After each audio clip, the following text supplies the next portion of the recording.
Good afternoon, Hurricanes fans, and welcome to Game 2 of the NBL Atlantic Division Finals, powered by Dental between the visiting St. John Millrats and your Halifax Hurricanes. And our live direction players and fans are displaying the sportsmanship now as Hurricanes requested for training running out of this report all technical presentational game officials. We also remind you that the spectators going in former media force areas are playing matter will be ejected from the building. Should you require any medical attention, please contact our building security officer. Remember, each suspect is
strong and free.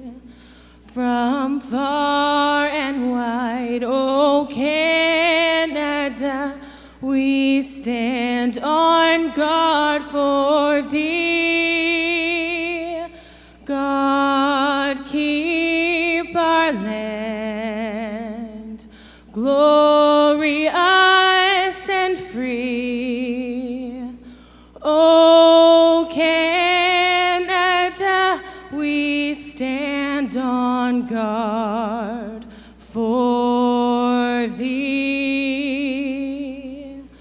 O Canada, we stand on guard for thee.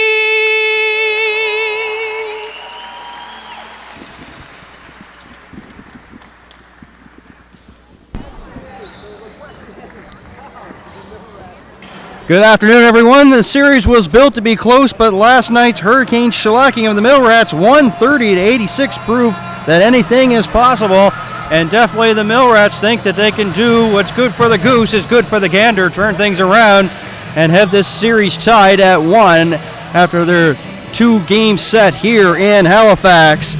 And of course the Mill Rats believe it's a new day. Yes, it is. And of course the Hurricanes would love to win one here this afternoon. It's game number 2 of the Atlantic Division final here at the NBL Canada on YouTube. My name's Dan Hobson. Glad you can join us. Vince Williams is my colleague. We'll bring him in a couple of seconds here. Let's take a look at the starting lineup.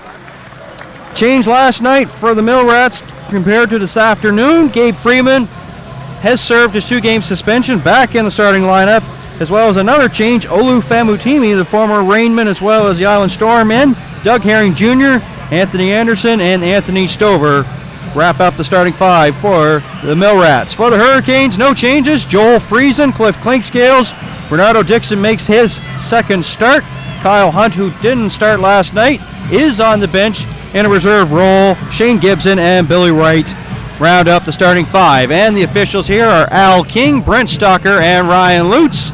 As I bring in Vince right now, of course, this is going to be a key one here because the top scorer here for the Mill Rats, Gabe Freeman, in the lineup. He's also their top rebounder. 2 of the things that they were missing last night was points and rebounds. Absolutely. You mix that in with the other things that they're missing was defense and tough-nosed defense, and they didn't defend at all in that first quarter, surrendering 44 points and surrendering 72 points in the first 24 minutes. The keys going forward, once again, the Halifax Hurricanes, if they're going to be successful going forward here and be able to go on to the championship game, the championship series that is, and take on the Central Division winners, they need to be good on offense. Offensive execution and conversion, they need to be great. They were 53% last night from the field, 42% from three-point range, and 92% from the charity stripe. So if this continues offensively, Dan, and I'm not sure if it's going to happen tonight, this afternoon, they're going to be very successful in closing out the Mill Rats. Instance of success there for the Mill Rats there. Freeman with the jumper. As we mentioned, he missed 2 games for throwing a blow in the first round series. Gets a bucket and gets the Mill Rats going here 2-0 in the early going here from the Scotiabank Center in Halifax. Here's White down low. Shoots over Freeman. Can't get it to go. Tipped up in the air. Herring Jr. with the basketball. Drives. Herring Jr. fouled. He'll go to the line to shoot 2 free throws there. So a little bit of a better pace here and a better start for the Mill Rats compared to yesterday. 44 points the Hurricanes got, and that's just in the opening quarter. Yeah, they have to be ready. The Hurricanes have to be ready to know that the Mill Rats are going to try to respond early in this game. They're going to try to attack and get to the basket and tack the basket to the rim and get some easy shots and easy opportunities in the transition. And Doug Herring Jr. had a little bit of a slow night last night, not the productivity that he's used to having on a night-in, night-out basis. So they're going to look to him to be a little bit more assertive offensively this afternoon. As you mentioned, he was slow, 2 of 7 from the field, 1-1 from the free-throw line. Herring Jr., 5 points, usually known to get double figures against the Hurricanes. Shot clock at 5. Clinkscales up top, now drives. Shot clock at 2, up and over, tipped out. But the Hurricanes come out with it a new 24. In the corners, Clinkscales drains the 3. He didn't have any points last night, but he has 3 right now, but he had 15 assists and gives the Hurricanes a tie here, 3-3. Second chance opportunity there for the Hurricanes. Not a thing that the Mill Rats can afford to allow to have. Clinkscale's a wide open standstill three from that distance. A lot of standstill wide open threes last night in the ball game. I mean, they shot 42% from the field. They were 15 for 35 from three-point range, the Hurricanes, and most of those shots were standstill threes with nobody contesting. Bernardo Dixon called for the foul. His first second-team foul. Gabe Freeman goes to the line. Freeman this season 78% from the stripe. And I definitely expect it's going to be a different game because with him in the lineup, we're already seeing it. He's already got a couple of buckets here already, and Bernardo Dixon, who's guarding him, having a little bit of a tougher time already. So it's going to be a different story than the last game, game number 2. Glad you can join us wherever you're watching on YouTube now. Here's Dixon now, backs in on Stover. And foul call is going to be going against Stover. It'll be his first. And that's going to be an interesting matchup as well. Defensively, Anthony Stover, the NBL Canada Defensive Player of the Year. He had a tough night as well. 2 for 8 from the field. Got into some foul trouble, some difficulty, and he was unavailable for most of the game. He only ended up playing 24 minutes for Coach Spahn and the Mill Rats. Up top to White, and there's lots of contact, and he's fouled. He'll go to the free throw line to shoot 2. Billy White had a prolific game last night, was 6 for 9 from the field, ended up with 17 points, 3 rebounds. So he was he did very well. Most of those points were around the rim. White gets the first one to go. 2 team fouls for both teams here in the early going. White from the line, 71% this season. Gets both to go. Tied at 5 here. 9:56 to go. Quarter number 1. And a steal there by Clinkscales against Anderson. That's not a tough task, but can't get the finish. Olu Famutini has the ball now. Swings it over to Freeman. He stops and pops for 3. That's short. Olu Famutini right there to get the ball in a new 24 there for the Mill Rats. Doug Herring Jr. Famutini now over White and gets it to go. That was a 4-point swing there for the Mill Rats. As Clinkscales did an outstanding job of turning that basketball over, but was unable to convert. But you got to give full props to Anthony Anderson, who chased him down and altered that shot. And that's going to be a goaltend there, as Stover doesn't think so, but it was on its way down. So count the bucket for Clinkscales, and that will give him 5 here and makes it 7-7. Just kept tapping in on that turnover margin. The Hurricanes did a good job of taking care of the basketball, only turned it over 8 times compared to the 21 Mill Rat turnovers that turned into 19 points off of turnovers for the Hurricanes. Part of the difference in that huge win last night. So if they continue to take care of the basketball and not turn it over and get some good quality looks offensively. Gabe Freeman there with a long 2. Makes it 9-7 here. Coming up to 3.5 gone here in quarter number 1. Here's Clinkscales now, swings it over to Friesen. Friesen drives now, makes a nice move, and the finish. That's good. 9-9. So far, it's looking like what we thought it would be, an even series here. Freeman back up top. Anderson for 3. In and out. Stover there. Tried to put back, lost the handle. Hurricanes with the ball. Clinkscales goes inside to White, hopping in. All from Billy White, beating Anthony Stover down the court. Good job by Billy White running from end to end. Stover a little late in transition, and Clinkscales once again will find the open man if given the opportunity. Freeman's fadeaway, no good. Hurricanes with the ball. Clinkscales crosses the timeline. There's a screen set up by White. They'll swing it in the corner. Dixon with the pump fake. Finds an opening, drives, and gets the bucket. Got to be impressed by Ronaldo Dixon, the type of confidence he has in these first 2 games thus far. not settling for the jump shot, taking Stover off the dribble and finishing at the rim. Got to be happy if you're a Hurricane fan seeing Ronaldo Dixon attack the rim. Doug Herring Jr. in the paint and gets it over Friesen and in. Doug Herring Jr. has 3 right now for the Mill Rats. Makes it a 2-point game, 13-11 as we have passed the 5-minute mark here in quarter number 1.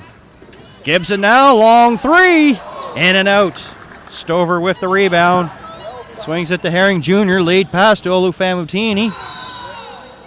And we have a foul on the play as Freeman hit the floor, and it's going against Shane Gibson. Yeah, Gibson was holding him there as Freeman was trying to post him up. At position, a little bit of a defensive mismatch there for Shane Gibson, trying to guard power forward Gabe Freeman. Substitutions here for the team. Mike Glover's in, of course, the 6th man of the year in the NBL.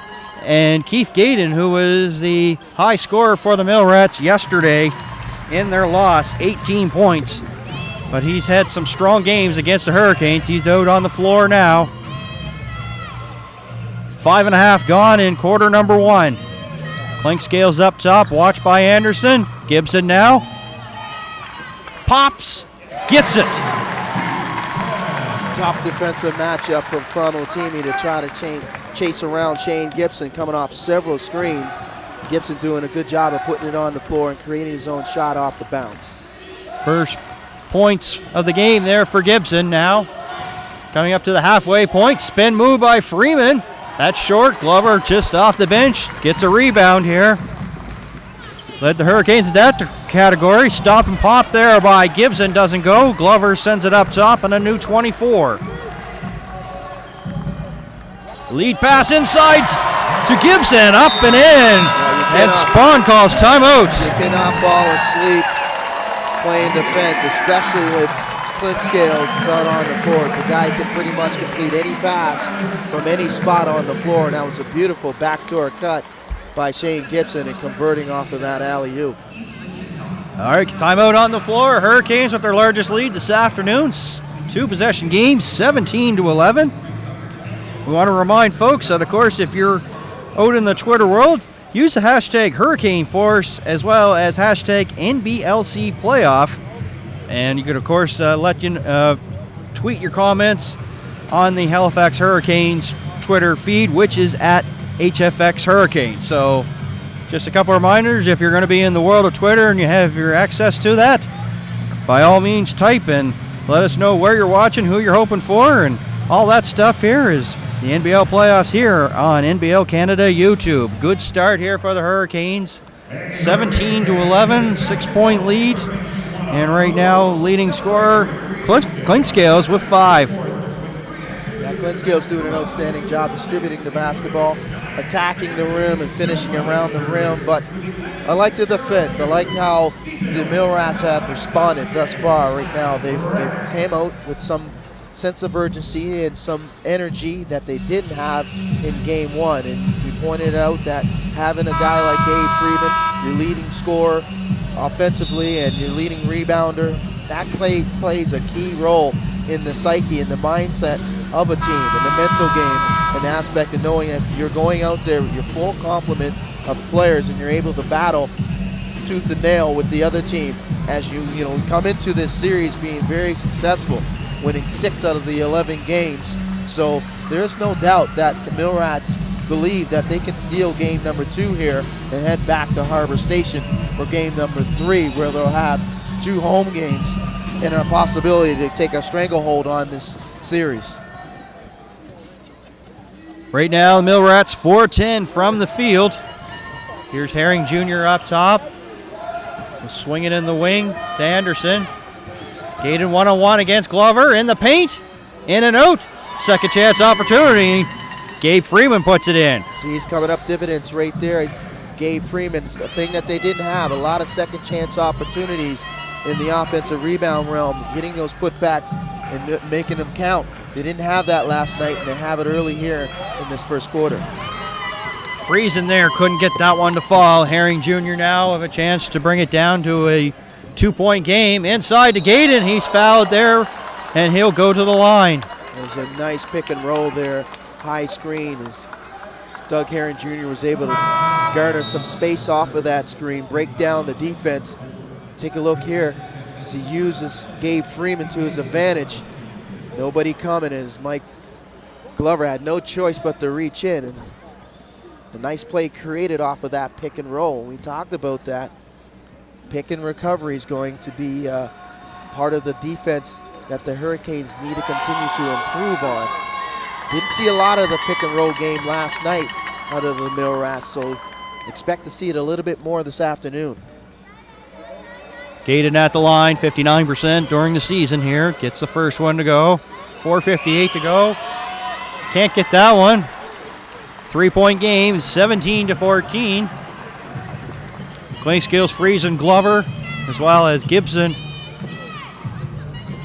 and Clinkscales on the court here for the Hurricanes. Clinkscales sends it in the corner now. There's White for three. Tapped up, but gets the ball back and a new 24. Backs in on Freeman now, drives. A little bit of a push, gets away with it. And a rebound there by Glover and the putback.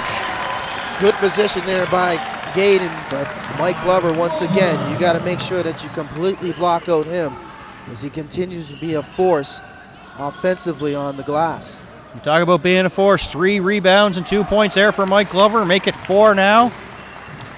5-point game. Largest lead of the quarter was the Hurricanes. 6. Inside to White, fouled by Freeman. White will go to the line once again.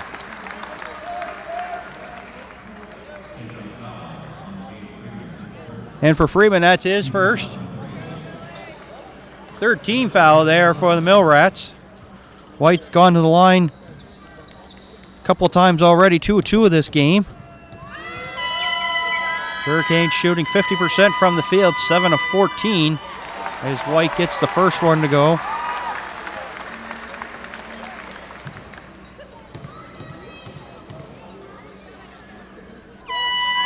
(19-15) to score. White can't get the second one.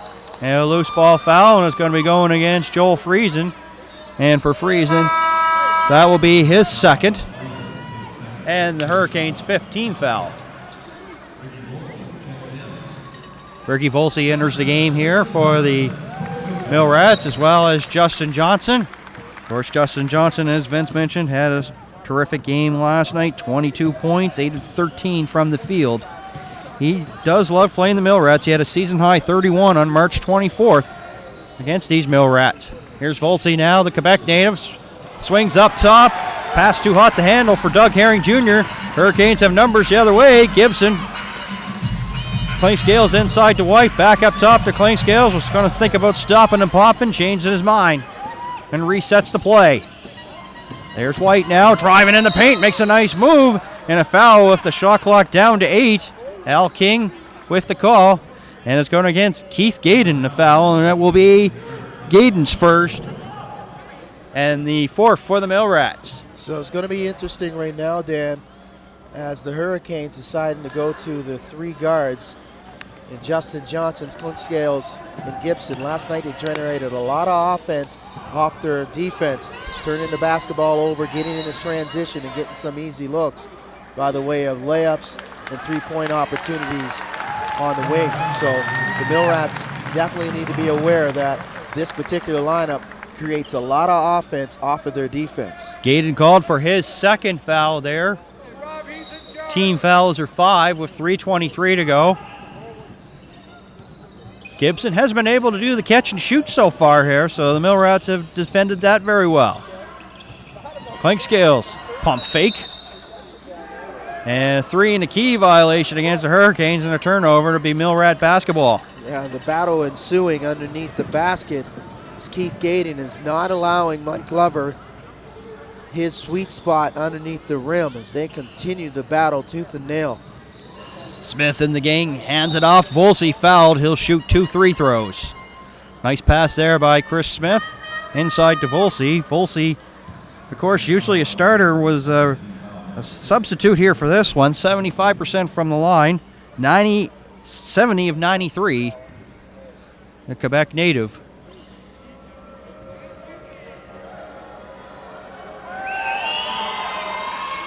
and gets the first one to go. Makes it a 5-point game. 2:59 to go. 20-15.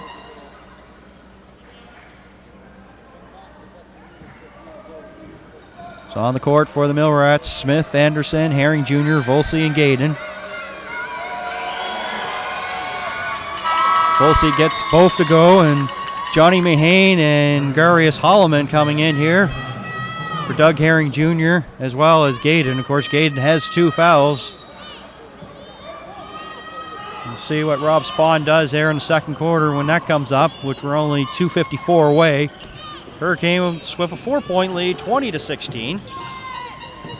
Gibson for 3, short.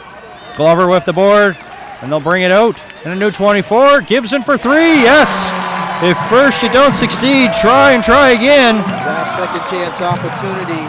The Mill Rats need to run out and chase Gibson off of that 3-point line. He likes to get it on the wing, and he is prolific and deadly from that spot. But heads up basketball by the Hurricanes, spotting Gibson wide open from that spot. Ball moving great.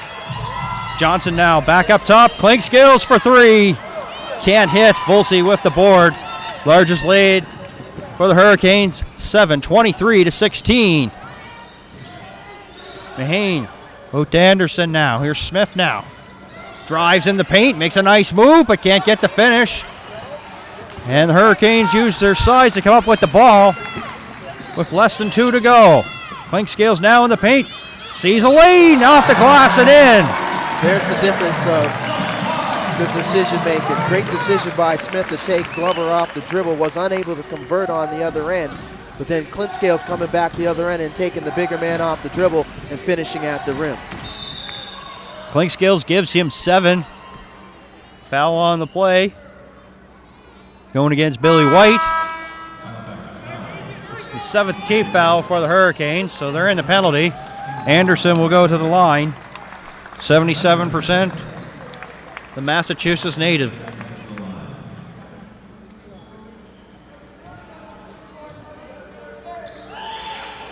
Short on the first one. He was 8 of 12 from the free throw line last night in their loss against the Hurricanes.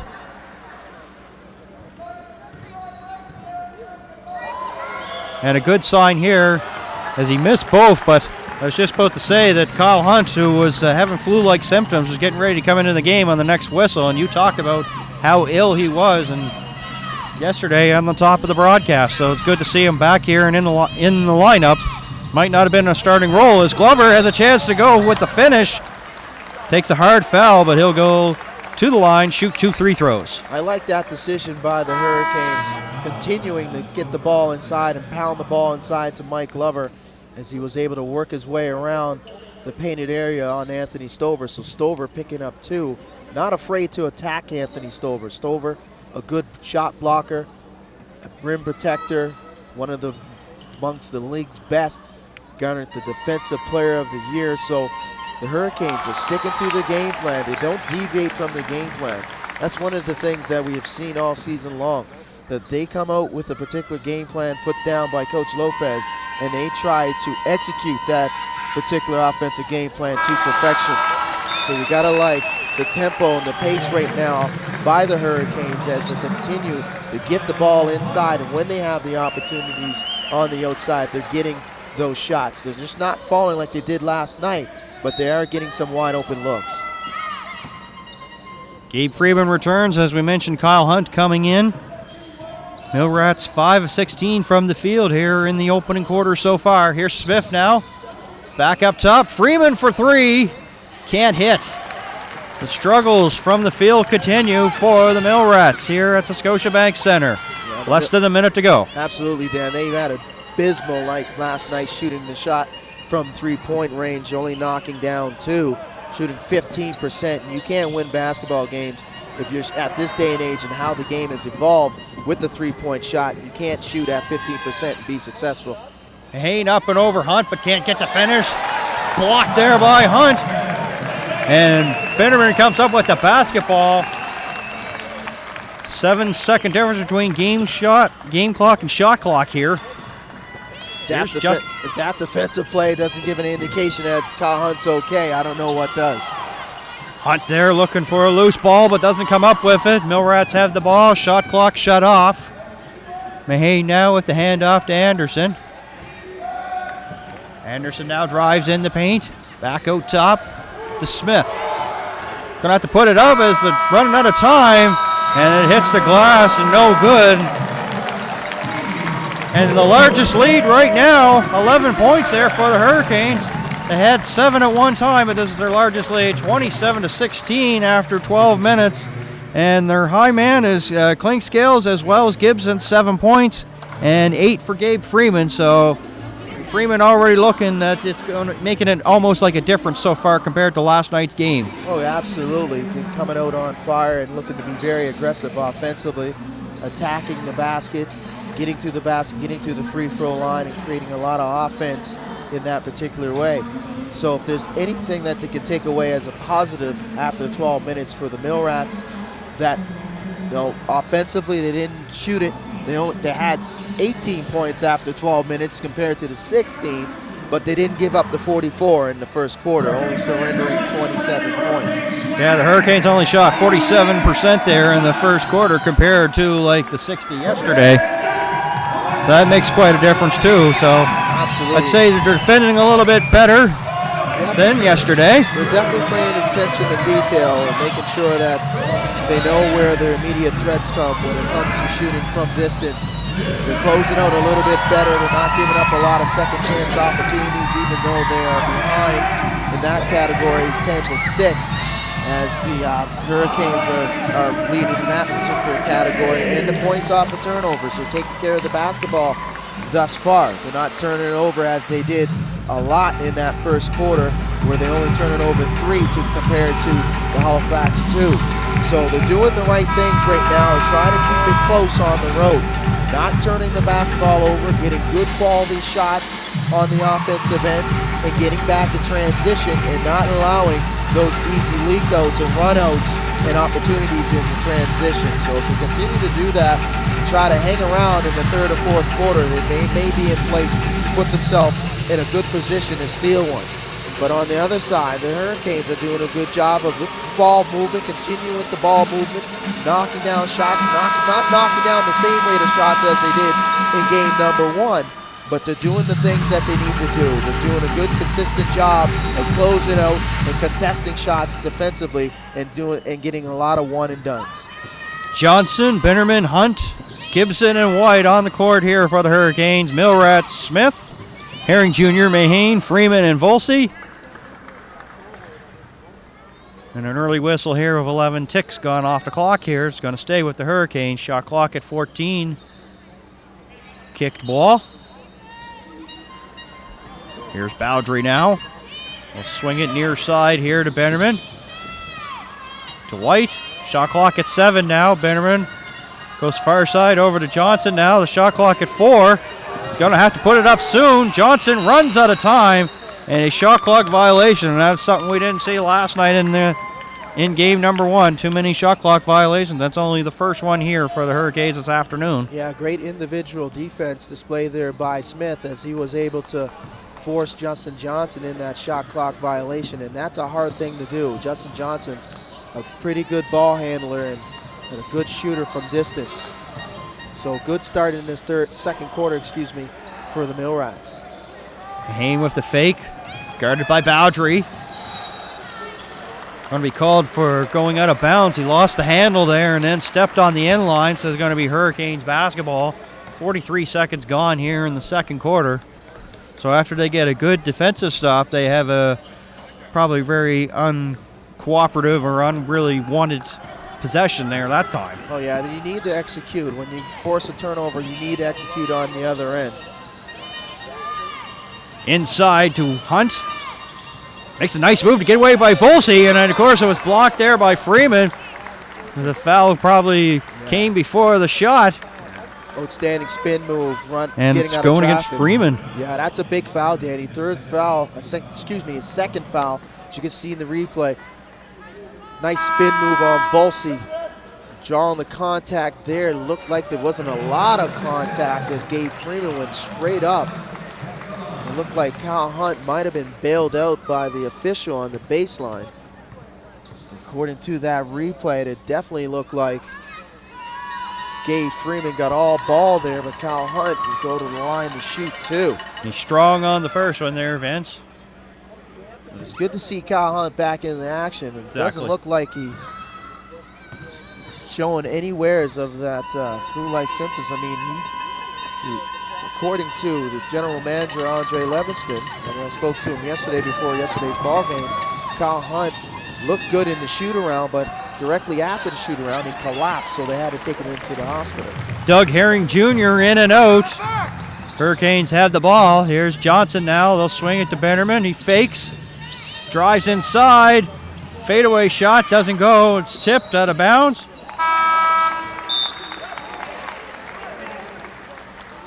And it's going to be Millrat basketball. Millrat's doing a good job of challenging the shooters this Actually, afternoon. Hurricane basketball, pardon me. But second chance opportunities are killing them. For instance, that 50-50 ball there, they looked like they had three guys around the basketball, but you got to garner that rebound. You can't allow the Hurricanes second chance opportunities and pile on this and continue with this lead. Here we have an offensive foul called by the far official, Ryan Lutz, and it's going against Hunt. And for Hunt, that will be his first. First team foul for the Hurricanes here in the second quarter. 1.5 gone. We've been stuck at 27-16 for a while now. We've had a lot of stoppages, but not much in terms of buckets. Here's Herring Jr. up top. Clock at 10. Swings it to Mahane. Inside, pass for Volsey, a little bit too high, picked off by Johnson.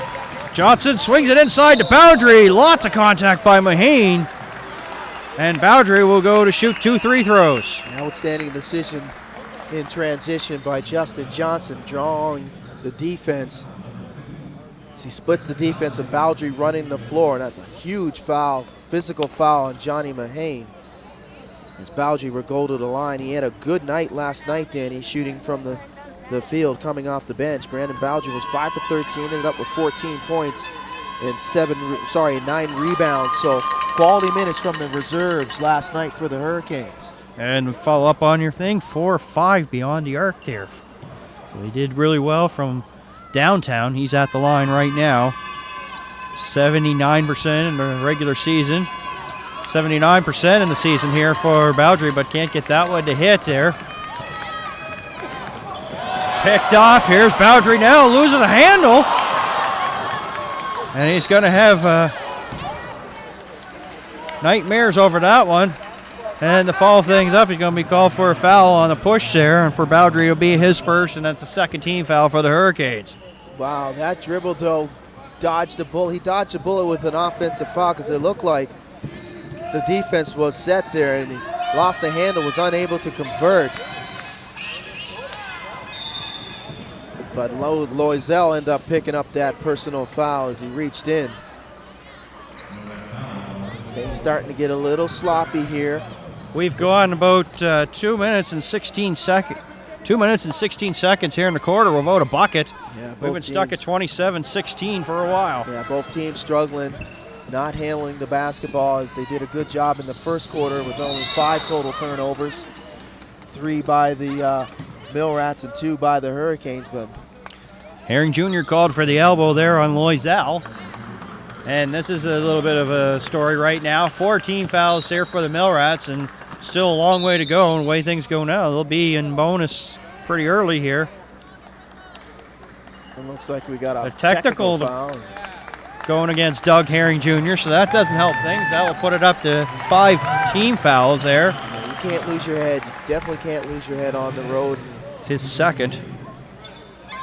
Right now, you're in pretty good pace. You're in good standing here. You're close. And finally, we have a point, 28-16. So the scoreboard does work. Now, you want to keep this close right now if you're the Millrats. You want to keep your head. You want to make sure that you're playing in control. You're in striking distance, and just can't afford to give easy, free baskets in the way of technical fouls here. So you need to find a way to get some stops and execute on the offensive end if you're the Millrats. Johnson up. Hunt tried to finish. Couldn't get it to go. And Folsey's going to be called for a foul. This will be 6 team foul And he's not too happy about it. And for Volsey, that's his first. 6-2 here in fouls, 9:22 to go.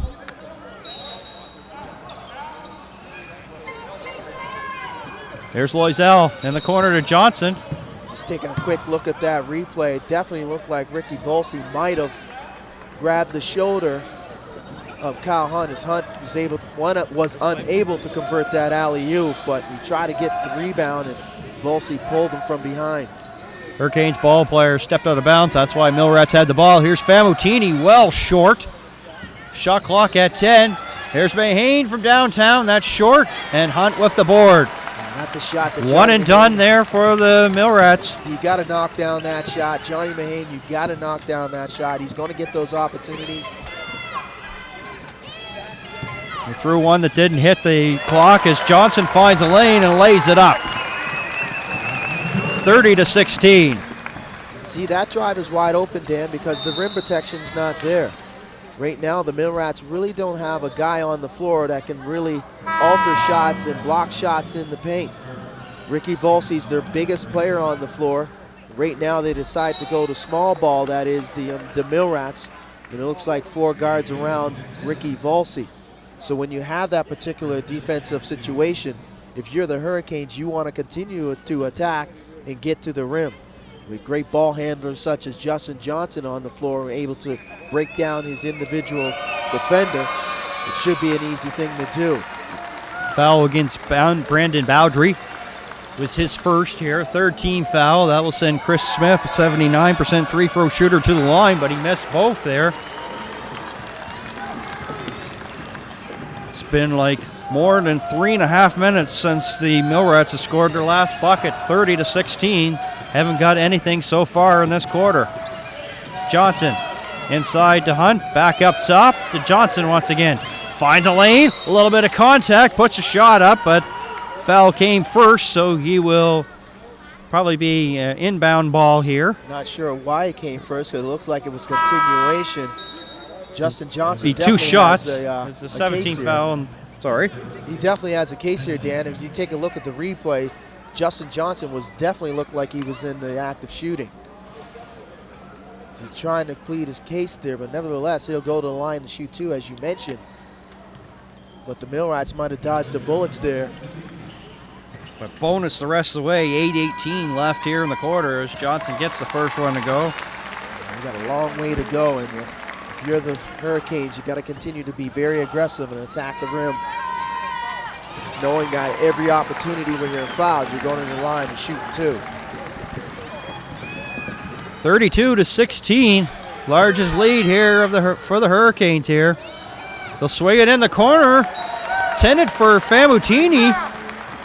He was starting to come towards the ball, and the ball was going towards where he was. A little miscommunication there for the Millrats, and another turnover there for the Millrats. There's Gibson. 3 doesn't go. Millrats 7 turnovers here in this game. Hurricanes have 5. Foul's going to be to Justin Johnson in transition there. So it'll be St. John ball on the sideline, 7:55 to go.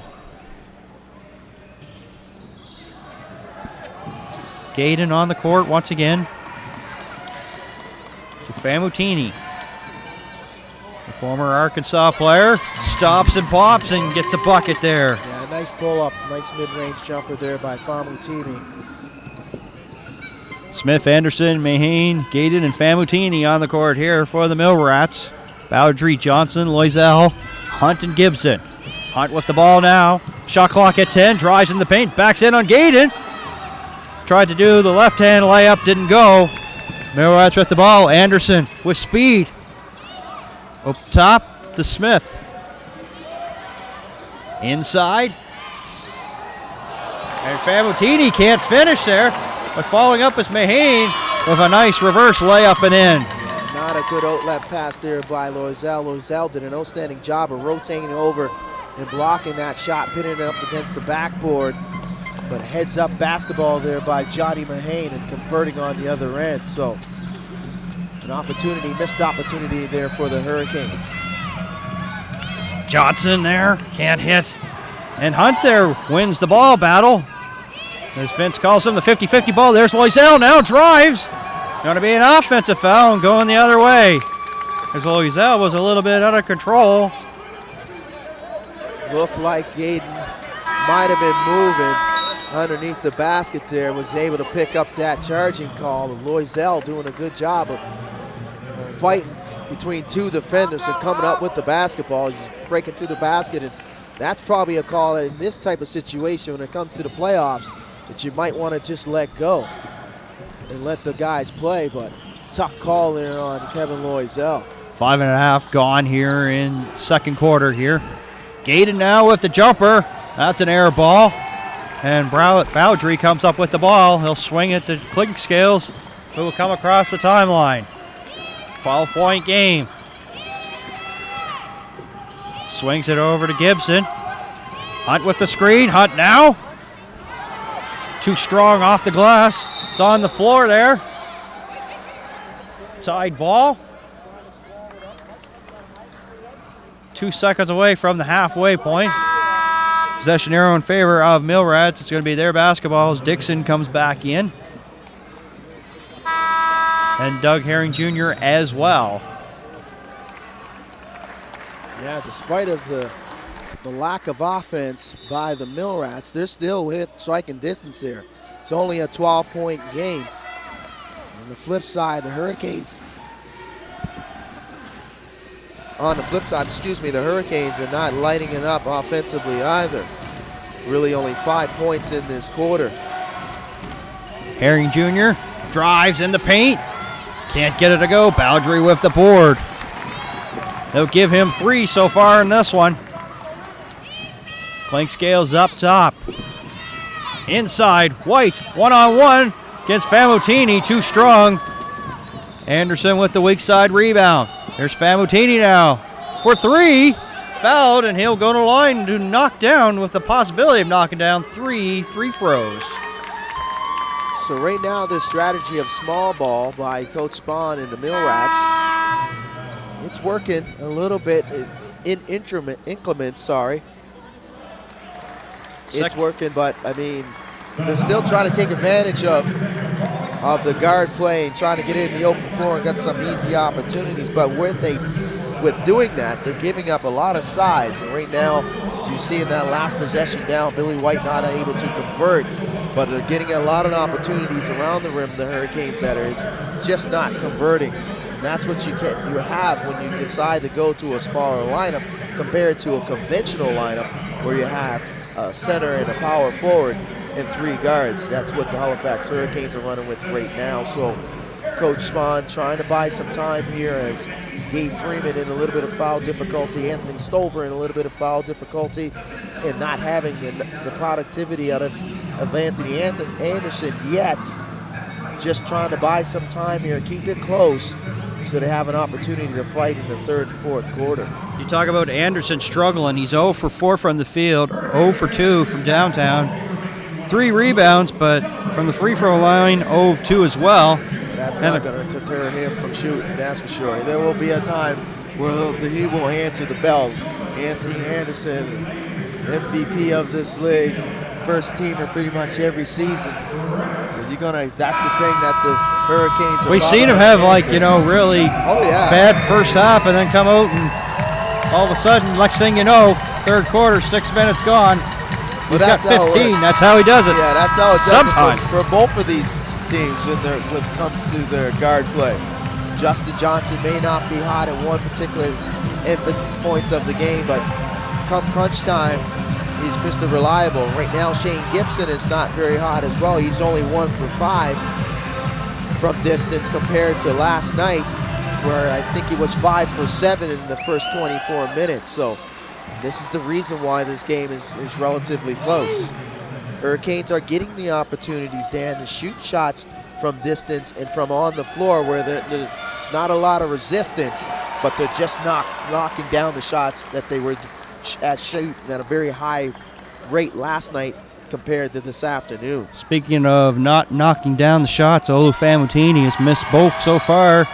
does get the third one to go, and while we have a chance here, we'll update everybody of what's going on in the Central Division Final between the Windsor Express and London Lightning. The London Lightning lead by 1 point, 87-86. There's 8:17 left in that one. That's game number 2, and Windsor leads that series 1-0. Bowdry now for 3. Can't get it to go. Yeah, they're struggling from three-point range this afternoon. The 2 of 8. Hurricanes are. Herring Jr. there ran into his man, lost the ball. Hurricanes come up with the ball. 4:50 to go till halftime. Clink Scales with the ball. Herring Jr. draped all over him. He'll swing it to White. Finds a lane, but he's going to be called for an offensive foul. And both teams are going to be in the penalty here. That's the 7th team foul. Of course, it's non-shooting, but rest of the way, 4:38. There'll be 3 throws here for both teams. Yeah, the Mill Rats getting another offensive foul call out of this small lineup. So it seems to be working right now defensively. Hurricanes trying to take advantage of those mismatches down low. Tough D. Gaden can't get it to go. Hurricanes quickly with numbers 2-on-2. Billy White, tough take. Yes. I'd like to see a little bit more of that. Looking to get into the open floor on every stop, every rebound, every turnover, trying to push the basketball up the tempo here and get some easy opportunities in transition. And the struggles from the field continue here for the Mill Rats. 7 of 29, 0 of 7 from downtown. They couldn't get that one to hit there. Here's Bowdry now. Loses his balance there. Mahane looking for a ball. Fans looking for a call, none coming. Fadeaway jumper for Bowdry with the shot clock at 7. Can't hit. Anderson with the board. Herring Jr. stops, pops, can't hit. End to end they go here at the Scotiabank Center. Swings it over. Clink Scales. Gibson now. Bounce pass inside to White. And 1. That was a beautiful play there by Shane Gibson. Great decision. He was run off the three-point line. Clink Scales with the cross-court pass as Gibson was able to break down his defenders. Thought about pulling up with the mid-range jumper as Billy White cut to the rim. Was able to draw the contact and finish at the rim. So that's the type of offensive transition that we've seen a lot last night that we're not seeing a lot this afternoon. They can continue to do that and get those easy opportunities in the open floor. They can push this lead a little bit more. White had a chance to complete the three-point play, doesn't. Of course, that would have tied them with their largest lead of 16 there. Driving and foul on the play. Called against Shane Gibson. And for Gibson, that will be his second. As I mentioned earlier, both teams in the penalty now. Smith to the line. Smith was here previously in the game, and he was 0 for 2 here in the game so far here.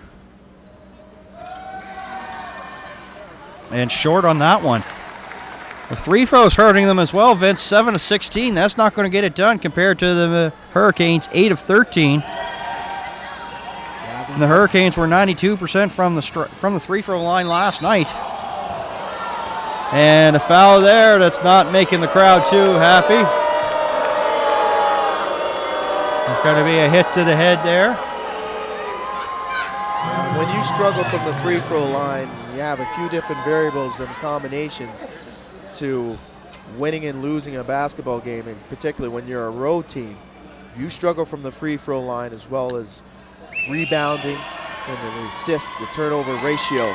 Smith actually gets one to go here from the free throw line. Usually you're going to come on the other end of the ledger here, and you're not going to pick up a W. So Foul. These are the things that the Mill Rats need to clean up in this game number 2. Gets the second one to go. Foul was to Freeze, and that was his third. And the crowd wasn't too happy about it as we come up to 3 minutes to go here till halftime. Dixon sets the screens. Clink Scales now swings it inside to White along the end line. Through the trees, can't get the go. Second chance for White, and in. Used his physicality to get the bucket there, Vince. Well, he's starting to assert himself down low. That is Billy White. He's getting some good opportunities, some easy touches 2-3 feet away from the basket with his strong hand. He being a natural left-hander is not getting any resistance, and that's what comes in right now defensively when you go to the small lineup. A little bit more of a conventional lineup right now for the Mill Rats, but the rim protection is just not there. Anthony Stover still on the bench for the Mill Rats, and he's their guy that alters shots in the paint and makes it tough for the opposition. Well, of course, he also missed some time earlier in the season there with some concussion-like symptoms. So they're probably, and another foul here called against Friesen. It will be his 4th. And that's big right now. As Friesen is definitely have to go to the bench, and you probably won't see him. Not sure if you're going to see him until at least maybe halfway through the 3rd, if not the 4th.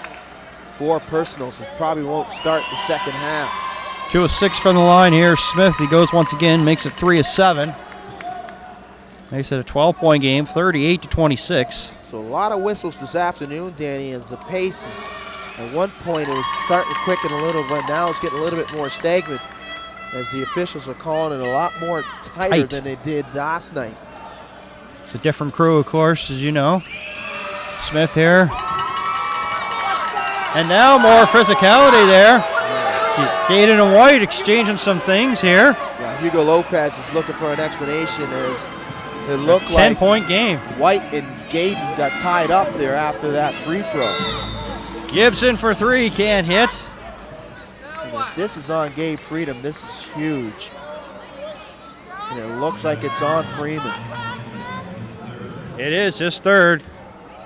So it looks like Coach Bond definitely has a decision to make right now with 2:03 left in the second quarter. Would he allow Gabe Freeman to play through these foul difficulties or take the risk? To get in his 4th, there's 2:03 left. Yeah, he can't afford it right now. He definitely has to go to the bench and get somebody else in for the duration of this quarter. If Gabe Freeman's not careful, he might pick up a technical here. Well, I think he's more yelling at the fans more than the officials here, so. He's yelling at the man with the purple shirt. It looks like the man in the purple shirt in the front row. A la the association. Oh, the family team, yeah. The gentleman that he's yelling at is Don Mills, of course, one of the investors of the team, so. And he's wearing a purple shirt today. Yeah. Everybody knows the social media, if you're a sports fan, the guy in the purple shirt down in Charlotte, North Carolina. Gibson, downtown 3. That's more like it, coming off the screen. Nice square up at the basket and through the basket. Shane Gibson gets his 2nd on the night. And Freeman there looking for a tap back, fouled in the process. And that's going against Shane Gibson, and that will be his 3rd. So Freeman will go to the line here. 2 of 2 so far. 4-11 from the field, 10 points in total, 5 rebounds. He's definitely done his part here. Just waiting for somebody else here. He's the only one in double figures in points so far, 10 here. For the Hurricanes, they have 1, 2, just Shane Gibson and Billy White so far. As Freeman will go to the line. Folks, just a reminder, of course, if you're in the Twitter world, use the hashtag at Hurricane Force as well as hashtag NBLC Playoffs. And you can go to our Twitter page at HFX Hurricanes and drop your comments and let the people on social media know where you're watching, who you're hoping for. And that, once again, is at the Halifax Hurricanes Twitter page at HFX Hurricanes. 1:10 to go. Here's Johnson now, one-on-one against Famutini now. Finds a lane. Cuts towards the hoop. Can't get it to go. Smith with the ball quickly up to Herring Jr. Herring Jr. lays it up and in. What a difference a day makes. Doug Herring Jr. was in all alone on a layup yesterday and lost the handle. That time he got it to finish there. To give him his first bucket of the night. Actually, pardon me, give him 5 points for the night and a timeout as they brought this lead down to single digits, 43-35. That's outstanding right now for the Mill Rats, a different team from last night for sure. The effort and the intensity the mindset to attention to detail has been put on full display thus far. Defensively, they've done a good job. Wavered just a little bit and allowed the Hurricanes some easy opportunities, some easy looks, and knock down shots. The Hurricanes were unable to knock down those shots, and they're hanging around. And right now, they're doing a good job defensively, challenging. Famutimi's playing an outstanding basketball game defensively because he's been asked to guard bigs, and he's been asked to guard quicker guards that are probably a little bit quicker off the dribble than him. So he's done a good job of matching up defensively, individually. And on that last trip down, he was able to alter the shot of Justin Johnson, one that we don't usually see. If Justin Johnson gets 2 or 3 feet away from the basket and it comes in the variety of a layup, usually he converts. And on that particular trip down, he was unable to convert, and coming back the other way, getting into the open floor with the easy run-out with Doug Aaron Jr., converting in the open floor in transition. That's what you want to see. That's the type of defense and offensive plays that the Mill Rats were doing all season long, and they were being very effective and able to get 6 games on the Halifax Hurricanes. So now we're starting to see the type of series that we were expecting to have that we didn't see in game number 1. Less than 1 minute to go here till halftime. It is a 8-point game now, 43-35. Clinkscales now finds a lane, can't get the hit. Dixon now comes up with the ball, and through the trees, gets it to go. Ronaldo Dixon continuing to impress, coming off the bench, inserted in the starting lineup and through traffic with the left hand. Fadeaway jumper there by Smith. Smith providing some offense in the reserve role. 8-point game. For the Mill Rats, that's good to see for their coach Spahn. 2-second difference between game clock and shot clock. Shot clock at 7, game at 7. Inside, Dixon loses the handle, shot clock at 2. Gonna have to put it up quickly as Gibson, and he does, and beats the buzzer. Wow, that is a crazy finish at the end of that quarter. Shane Gibson, short-handed that shot. He didn't get a full extension as he was trying to beat the shot clock. Ronaldo Dixon losing the handle in traffic. 3 guys, good job of getting out to Gibson wide open, and he nails it. Gibson struggled a little bit from 23 feet out in the first 24 minutes and was able to knock down that shot. As we're taking this is setting a precedent here. We are video looking at replay video here. replay. I'm not sure if this is even part of the league video replay. What is the league statute in particular when it comes to video replay? This is a first. I've never seen this before. I've never seen this before where they're checking the replay.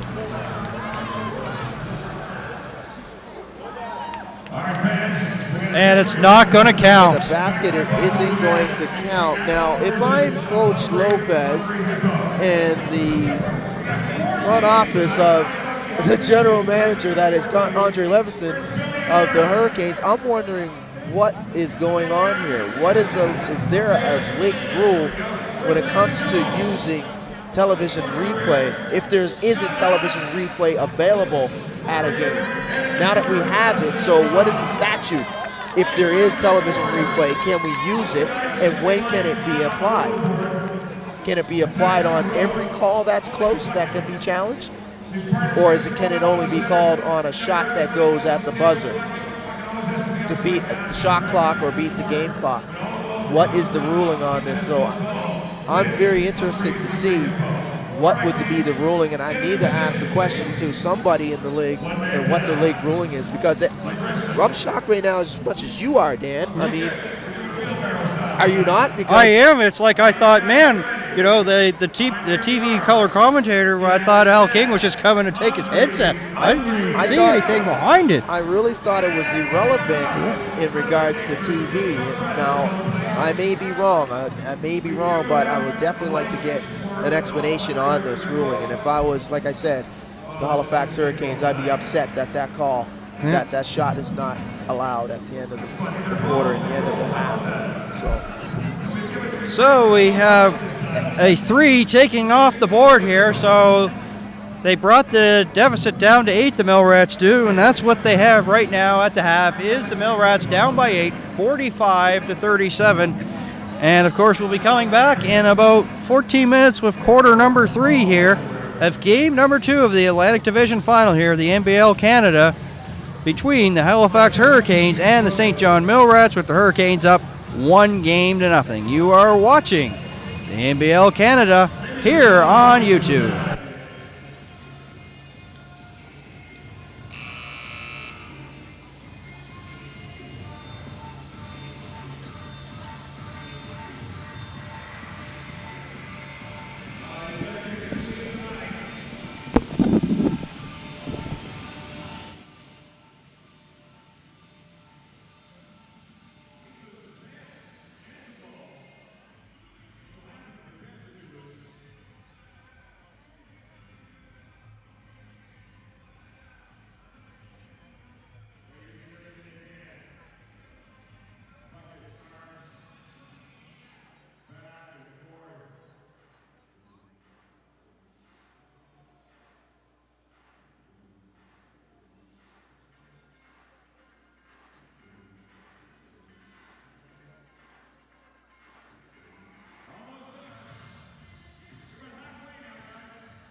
Welcome back to the Scotiabank Center here in Halifax, Nova Scotia. What was an interesting halftime for sure.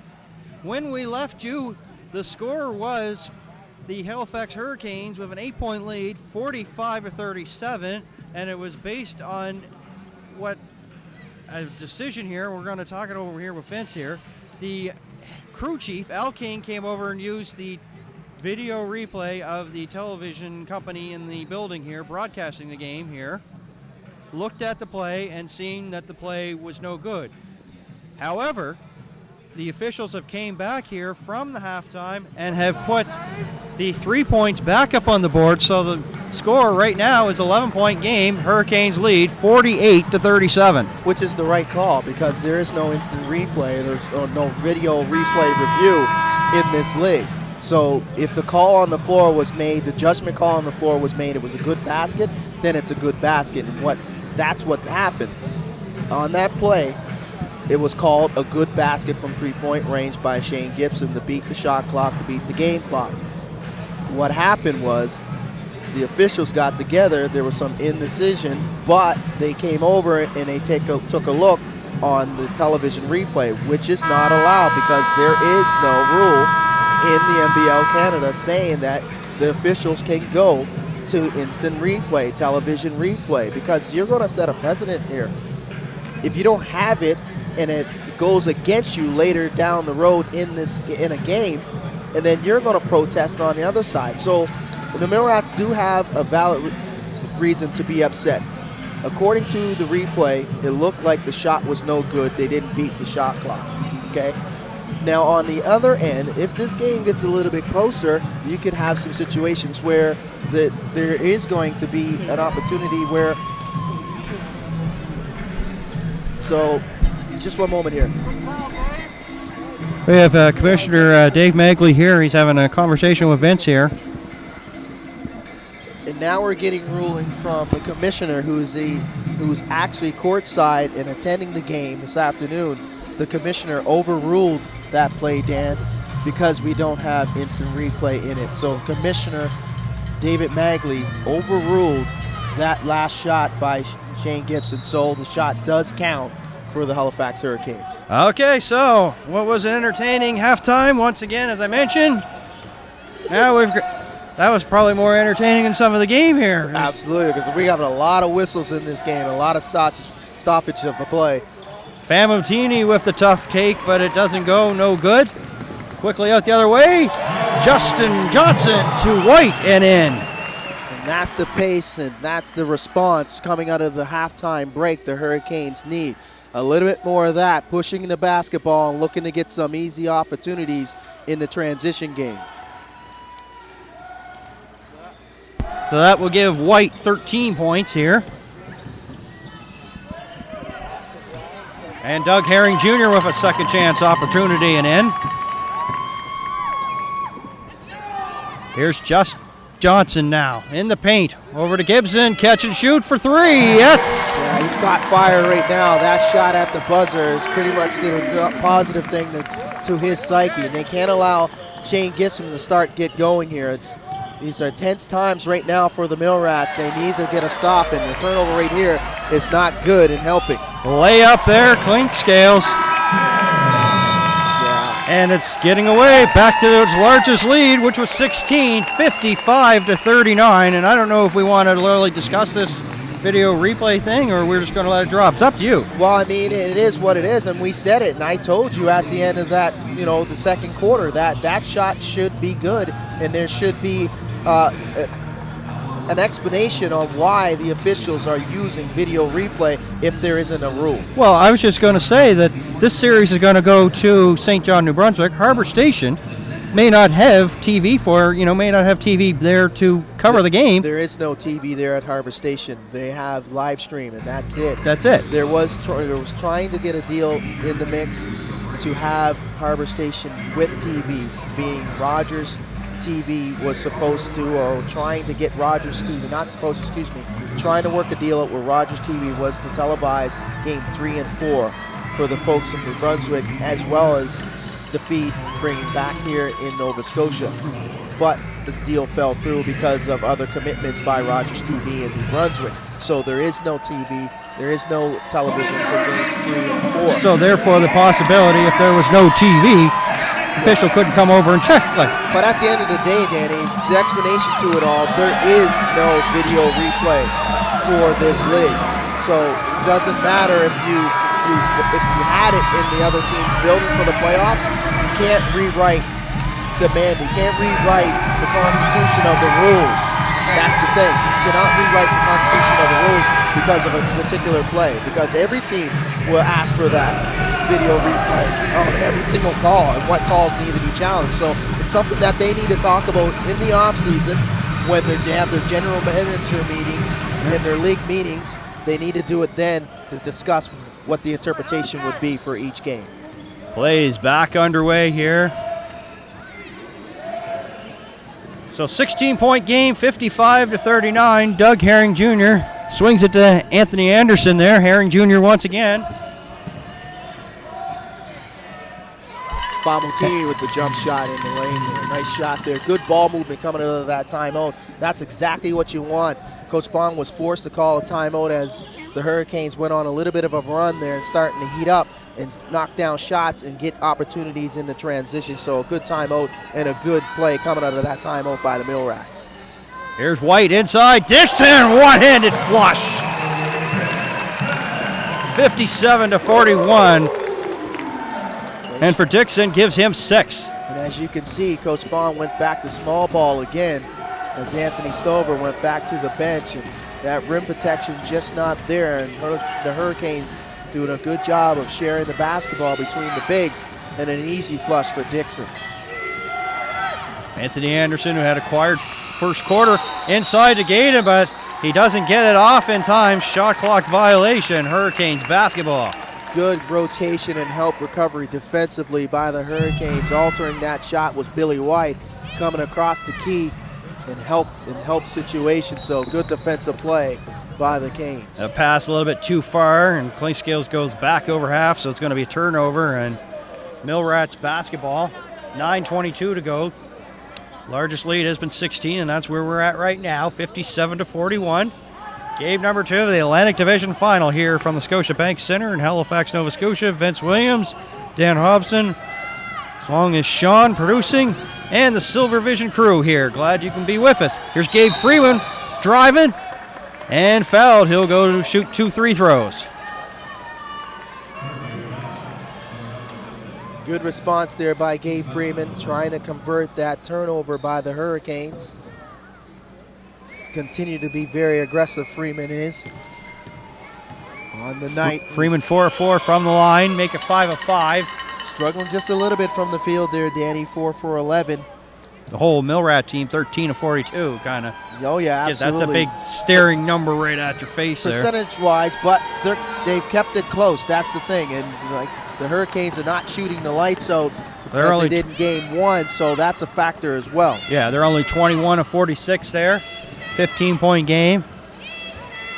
Freeman went 1 of 2. Here's White now on Famutini, fouled by Famutini. And for Famutini, that will be his first. Both teams have one team foul here.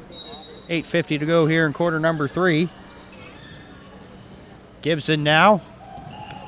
Dixon sets the screen, but Dixon, pass was a little bit too hot to handle. It had a lot on it, and it tips off his fingers and goes out of bounds. Well, the team's turning it over here for a bit. So far, the turnovers here are 10 for the Mill Rats, and Hurricanes not too far behind with 9.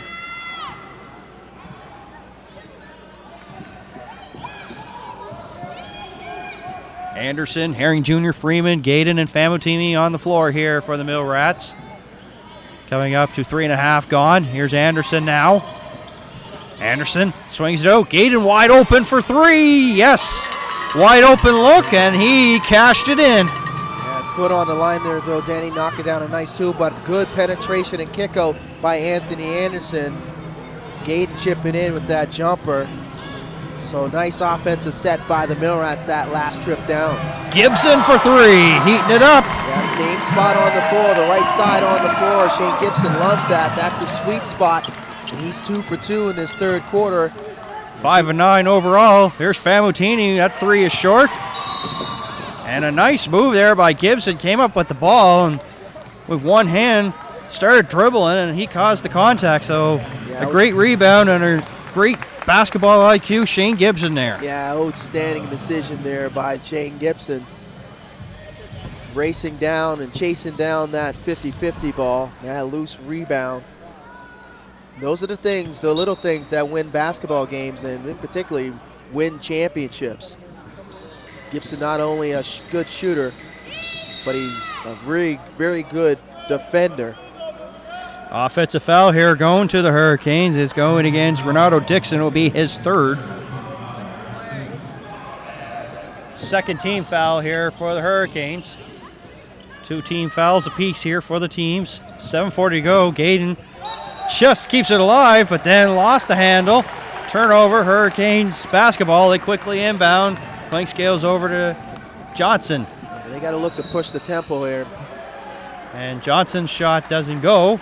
And that's not a good foul by Herring Jr. Johnson will get 3 opportunities from the free throw line. But it looks like it wasn't called on the shot. It looked like it was called underneath the basket. Yeah, going against Gaden there. So many stoppage of plays and foul calls in this game. Not sure where they're coming from. Gaden his third here. Gibson, 3, and a chance for a 4-point play. If he is not on fire right now, if he is not hot, I don't know what is.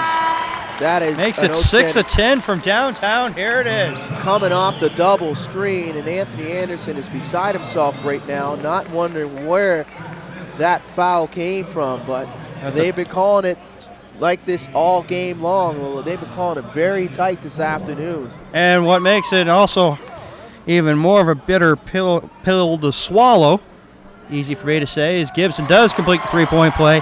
That was Anderson's 5th personal foul. Anderson not having a good night offensively for the Mill Rats, and that just surmounts the night even more. Well, he'll have to go to the bench, and we probably won't see him until the 4th. Freeman driving, losing the handle, but it will stay with the Mill Rats. Shot clock at 10, 7:13 to go. So Coach Bond's going to have to look for some instant offense from somebody, because right now this game is starting to get away from themselves. 20-point lead for the Hurricanes. Looking to get more and add on more as another miss there from Gabe Freeman, another one and done. But the Hurricanes, you got to give it to them.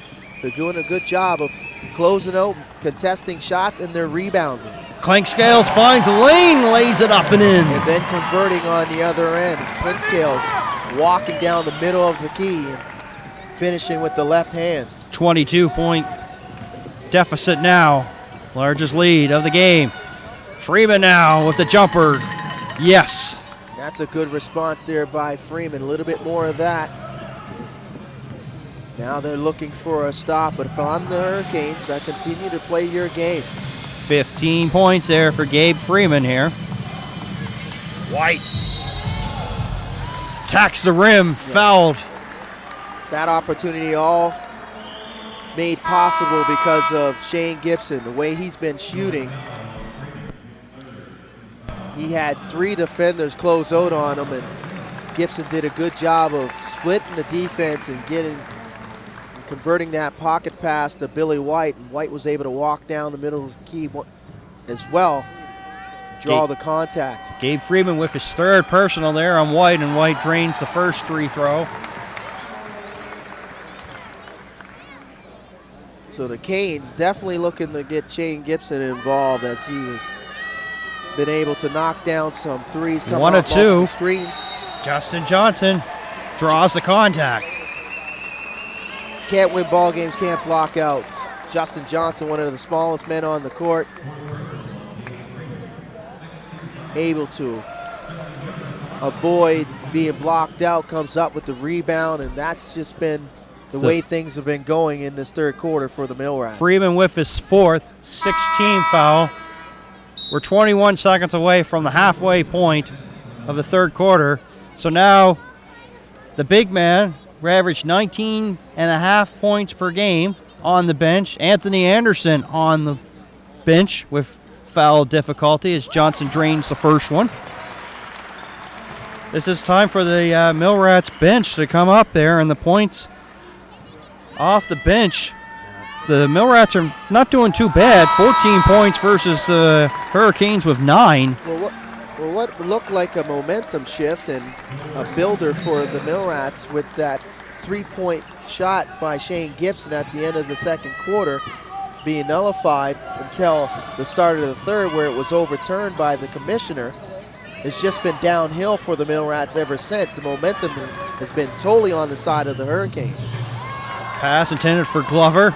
Picked off by Smith. They'll swing it inside. And now the composure seems to be gone off there, as of course the pass was outside the arc there for Herring Jr. He tried to go inside to Smith off his hands and out of bounds, and they're just trying to do too much right now, Vince, there. Well, it seems to be when the pace pickens up, it seems to be in the favor of the Hurricanes. 23-point lead there as Friesen 3 doesn't go, but Gibson taps it in. Yeah, that's just outstanding. Largest lead of the night, 25 for the Canes. That's outstanding. Shane Gibson able to break down and knock it in off the rim. I mean, just unexcusable. Here's a steal here by Gibson, and he'll lay it up and in. Oh yeah, he's having a third quarter as they have no answer for Shane Gibson. I spoke about his defensive intensity, and that was an outstanding play, anticipating that pass and jumping in front of it and getting off to the races with an easy layup. Gibson exploding in the third quarter here for the Hurricanes, putting the team on his back and extending the lead and forcing Coach Bond to a timeout. Not sure what he's going to say to his team, but there definitely needs to be words of encouragement right now, as they need some type of lift to garner the momentum back. As the Hurricanes just having their way in the third quarter game. Yeah, you're talking about Gibson having a quarter 22 of these have came. So now with 5:27 left, it's kind of looking like the score right now is kind of reflecting what it looked like after 24 minutes in game number 1, 73-46. He had 15 there at the half, because I put on that other 3 there. Yeah. So, and he's got 29 now, so it's like 14 this quarter alone there for Shane Gibson. Now the Mill Rats are looking for some answers right now. Right now they're on the ropes, pretty much on life support. Lots of time left though, 5:27 in the third, and they got a whole fourth quarter. But they definitely and desperately need some stops defensively, and they need to start making some shots on the offensive end. Not sure where the offense is going to come from, but somebody needs to pick it up and answer. As Famotimi drives to the basket, so that's a nice foul response. there by Friesen, and that's going to be a tough one there. That's his 5th. Tough afternoon defensively is Joe Friesen, and that's been the way the pace of the game has been going. A lot of foul calls this afternoon, and the officials here have definitely called a tight ball game. Al King, Brent Stalker, and Ryan Lutz. That crew's totally different than the crew that we had last night in Manny States and John Hanson and Hunt. Hanson and Hunt. A different crew and a different style of basketball that we're seeing here in game number 2. I like to call them the law firm of Hanson, Hunt, and States. 25-point game now, 73-48, 5:10 to go, quarter number 3. And the Mill Rats feel like they're swimming in a pool with sharks and alligators. They're having a tough time here as Glover can't get that one to take. Less than 5 to go. Clinkscales with the foul there on Famotimi. Well, right now they're looking for a buoy or a life raft because they are sinking quickly.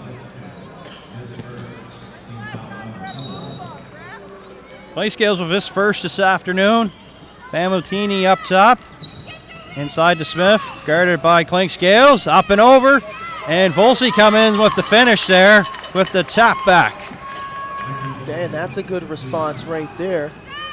Gives Smith Volsey 4. Yeah, Smith was able to back down Clinkscales, so we got a little bit of a size mismatch there. But, I mean, height-wise, they're pretty much even. Quickness got to go to Clinkscales, as you can see, with a nice pick and roll. Glover ends the 4-0 run there with the bucket there. Makes it 75-50. 4:20 to go. Famutini up top.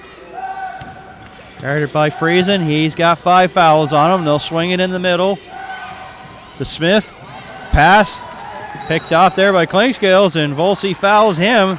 Yeah, and that's going to be penalty. That's a 7th team foul there for the Mill Rats. That's a tough call on Volsey, as Volsey had a little bit of a mismatch underneath. You got wide open off of that pick and roll, as he had Clinkscales guarding him underneath the basket, but an errant pass by Smith was unable to convert, and Volsey had no choice but to force Clinkscales out of bounds, as Clinkscales was looking to push the basketball up the other way and convert in the transition.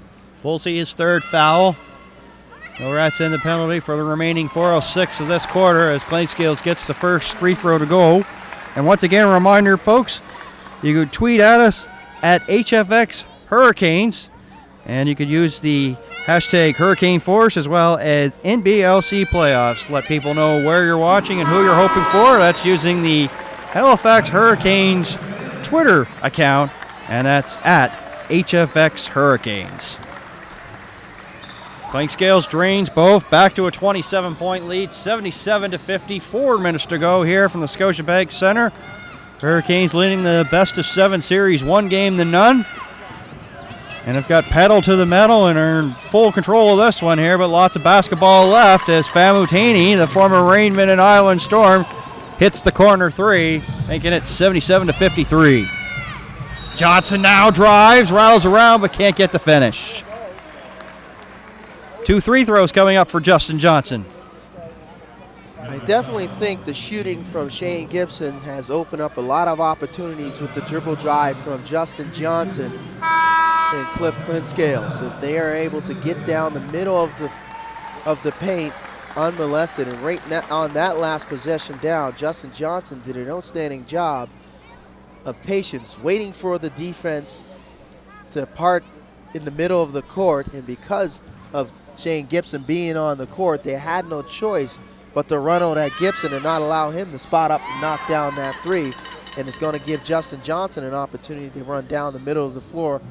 And it's very tough to get the ball off of Justin Johnson, as you can see in that last possession. He's a tough customer, but he's only going to knock down 1 of 2, as you're about to chime in and say that. 6 of 7 from the line here. Steal that away from you, and you didn't get a chance to give the percentage either. So I wasn't going to. I was just going to say he was 5 of 5 tonight. That doesn't really jinx him as much. 82% on the season, isn't he? Yes. Something like that. Yeah. Amongst the league leaders, if not the leader of free throw percentage. .869, so it will be right around 87% there. That's high. That's pretty good. He gets to the line a lot. And that is right on cue. 213 of 245 coming into this afternoon's game. Deep 3 there by Chris Smith. Yeah, good response. Smith coming off of that screen, wide open jumper, and he's able to knock it down. And need a little bit more of that. Now they're looking for a stop on the other end. Gibson. Watched by Smith. The shot clock at 11. Inside to Loisel in the paint. Back up top. Boudry's pass deflects off Herring Jr.'s hand out of bounds. Hurricanes basketball, 6 to shoot. So now the Mill Rats are making an assertive effort to try to run the Hurricanes off the 3-point line, as Chris Smith is basically face guarding Shane Gibson. Loisel had a lane but couldn't get the layup to go. Jumper Famutini, no good. Glover with the board. Famutini needed that shot to go down. Good defensive play on the other end. An opportunity to cut into this lead on the other end. Good look, just unable to convert. Johnson with a lane, yes. Talked about it, no rim protection, no Stover inside to alter the shot or block the shot. Johnson able to come down, right down the middle of the key, beat 3 guys with the blow-by, hesitation dribble, and finish off the rim. Now he's starting to heat up in the third quarter, the thing that you don't want if you're the Mill Rats. That would put him into double figures as well, 10 points. Here's Volsi now driving on Bowdry. Shot clock at 4, dishes out to Famutini. Jumper, in and out, and Bowdry with the rebound. Quickly to Johnson here. 18 of 53 from the field for the Mill Rats here. Now that we've gotten away from all the whistles, the pace is starting to pick up, Danny, and it's in the favor of the Hurricanes. Off of that missed shot, Hurricanes come back the other way. They got a 4-on-2. Mill Rats not getting back, and we've seen that a lot in game number 1. Now we're starting to see it creep back into game number 2. Can't allow that to happen. You had the game pretty much close at the start of this third quarter. It got away from you, and now the lead's getting a little bit deeper here. Where do you go if you're Coach Spahn and you're the Mill Rats? How do you respond? There's lots of time left, 1:57 left in the third, but they have a whole fourth quarter and a lot of basketball to be played. But the cards are stacked against Coach Spahn right now because he has his best players in foul difficulty. You got Gabe Freeman on the bench, Anthony Anderson on the bench. Johnny Mahane, I haven't seen him since the second quarter. And then you got Anthony Stover, whether it's an injury or some sort, he's unable to play, and it doesn't look like he's going to come back. He's right on the end there. 26-point deficit. Loisel drives, fouled, and also going to get a technical. It's just a tough afternoon for Kevin Loisel. I mean, looks like every call is going against him. And I can understand his frustration right now. It didn't look like he didn't do anything offensively. It's probably how he reacted afterwards that Brent Stalker didn't like. Well, the technical comes from the reaction, but leading up to the reaction, I really didn't see anything wrong with the dribble penetration he was trying to create, this type of space that he was trying to create underneath the basket. So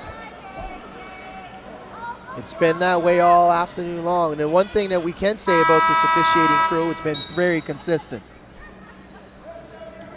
Free throw doesn't go there, so still at a 26-point deficit, 82 to 56, 1:46 to go here in the third quarter.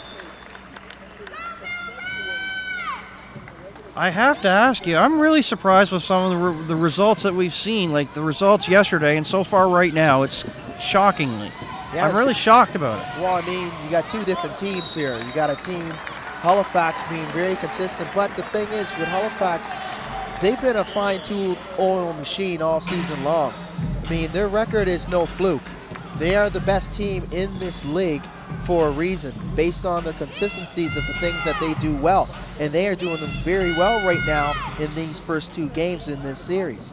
Now, on the flip side, the Mill Rats have been very good as well in this division. They have been able to keep pace. At one point, they were leading the division.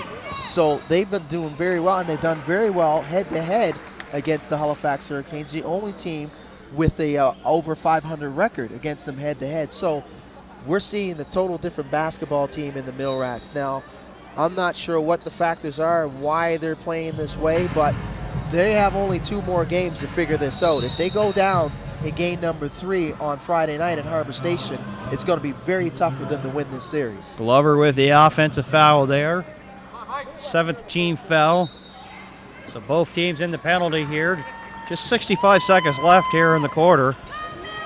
26-point game, 82 to 56. Smith, a little bit of contact out to Volsi for 3. Can't hit. Seems to be the story there from downtown. 3 of 16. We'll make it 3 of 17 now with that miss there by Volsi. They have struggled from that distance, and the way, like I said earlier, the way the professional game has evolved, where the 3-point shot is a very intricate part of the success of a team, they're not doing well. And you look on the other hand for the Hurricanes, they're 43% from 3-point range. They're 7 for 16. And most of those threes have been made in the third quarter where they needed that separation. Foul was to Keith Gaden. That's his 5th. Sends Glover to the line. 2 of 2 this afternoon. Makes it 3 of 3. Freeman coming in here on the next whistle.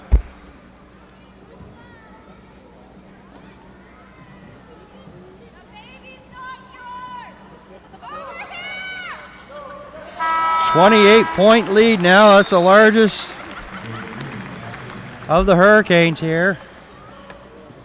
84-56. You going to be okay? Yeah, I was just trying to react to a comment that was made out of the stands here in Yeah, regards to Mike. I heard it too. It's just know how to react to it. Yeah, definitely came out of the Mill few Rats fans butts. that the Mill Rats had to have this afternoon here at Scotiabank Center, and it was pretty quiet, which generally is when the Hurricanes are shooting free throws. So a good opportunity for the road fans. 2 to chime seconds in. difference between the game clock, shot clock. 13, 10 to shoot. Johnson now finds a lane, up, off the glass, can't finish there. Freeman now, 3 seconds, gets it to Holloman. Does he get enough time to flush? He does. Darius Holloman with his first bucket on a nice lead pass there by Freeman. Makes it 84-58. And that'll count, so we won't have to go to the video replay for that one.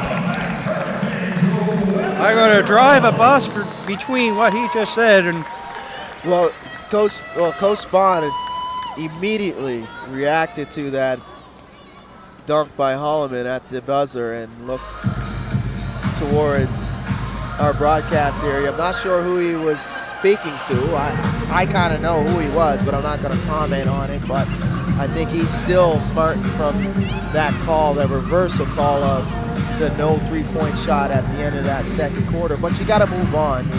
So it's 3 points. Granted, it was a big part of the momentum. It's a big part of the game.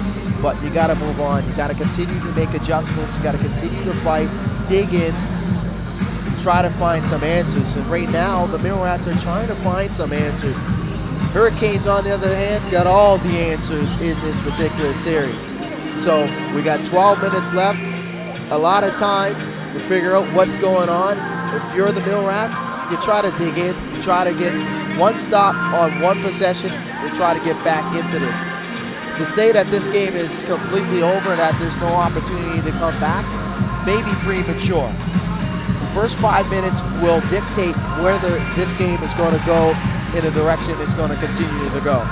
If the Mill Rats don't respond in the first 5 minutes and the Hurricanes continue to execute offensively and do a good job playing defense and not allowing the Mill Rats quality shots and limit them to the one and dones, getting easy runouts in transition, getting dunks, getting layups, getting three-point shots unmolested, no closeouts, no running off the three-point line, then this is the way it's going to be. We're going to go into game number 2. Sorry, excuse me, we're going to game number 3 with the Hurricanes with a lot of confidence and all of the momentum heading into game number 3 Friday night in Harbor Station. yeah, they get a little bit of a layoff before that third game. Lots of opportunity to make adjustments and reevaluate the game plan going into that game. As you said, that timely layoff may be good for the Mill Rats, it may be bad for the Hurricanes, because if you're the Hurricanes, you want to continue playing. You want to continue the momentum and continue, doing the things that you're doing well, and they're doing a lot of things well right now. Fourth quarter underway here from the Scotiabank Center, Halifax, Nova Scotia. A final, the London Lightning have defeated the Windsor Express. That series is tied at 105-100. Lightning were, of course, lost the first game there. Windsor winning on the road. And, of course, they were Mill Rats were looking to at least try to get one here in the Scotiabank Center. And as Vince mentioned, it's a lot of basketball still to play, big hill to climb. Glover will go to the line here as the foul was to Holloman, and that's his first. Well, I tell you what, Dan, guys need to get hot. Right now, with the lineup that the Mill Rats have on the floor, they're looking for some answers, and then from these guys. Like Herring needs to get going here. Herring Jr. needs to get going offensively. Gabe Freeman needs to look to get a little bit more involved offensively. They need to rely on those guys to be a little bit more efficient offensively to get back into this. Tapped there by Holloman right onto the bench. It'll be Hurricanes ball. 37 seconds gone here in the fourth quarter. But you got to be impressed by the defense and the closeout and recovery by the Hurricanes. They're just making it very hard, very difficult. Not a lot of easy opportunities this afternoon for the Mill Rats. Anytime in the half-court sets, it's been pretty much a fight to try to get to the basket for the Mill Rats. On every opportunity, there's a man waiting for them and challenging them at the rim. So great help recovery being displayed by the Hurricanes this afternoon. Offensive foul called to Mike Glover. And that's what they've struggled Be his a little fourth. bit. Struggled a little bit. And I tend to talk about it a lot on these broadcasts that the help and recovery needs to improve. But it's been improved game in and game out. And tonight they are displaying and putting it on full display this afternoon as they're doing a good job of being in place and making it difficult for the Mill Rats. Gabe Freeman, downtown three.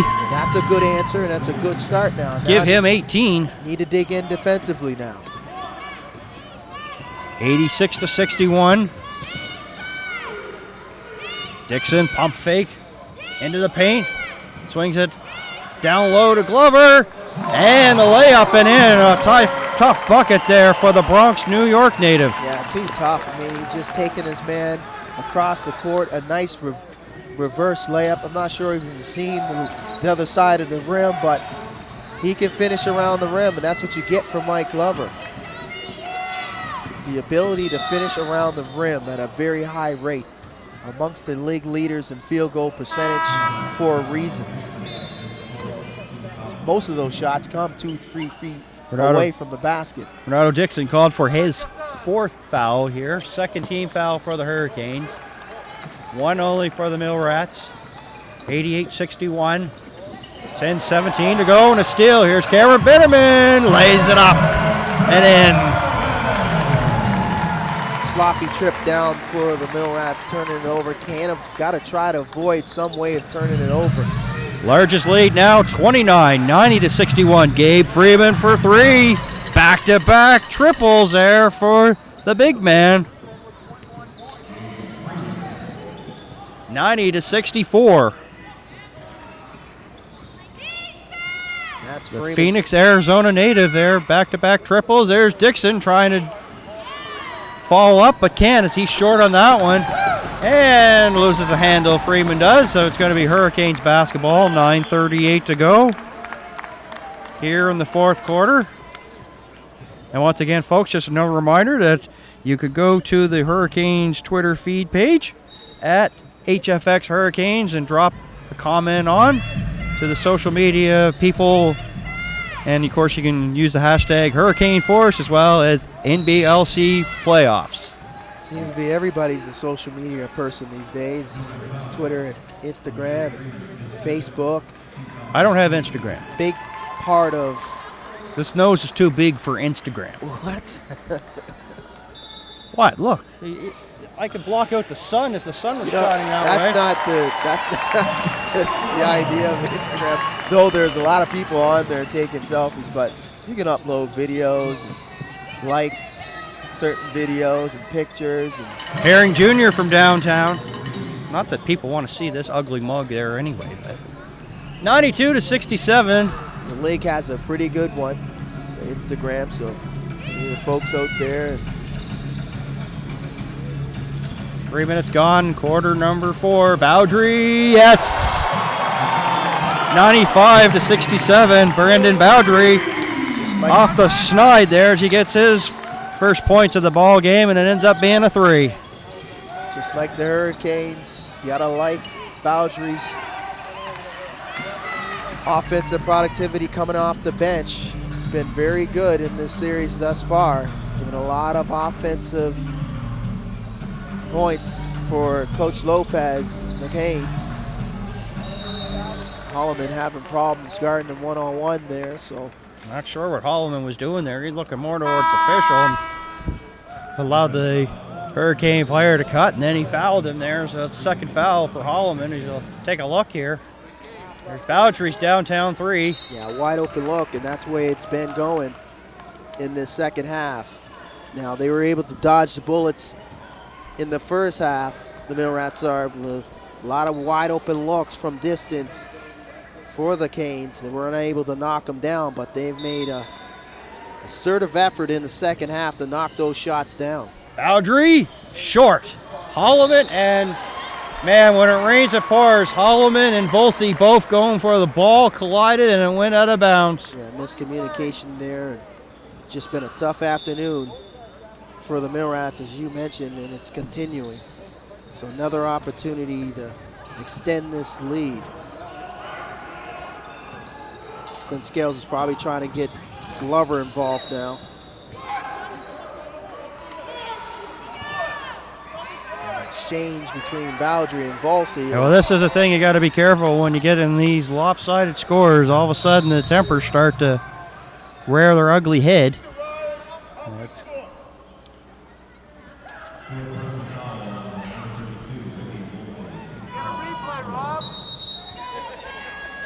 I knew that comment was going to come sometime.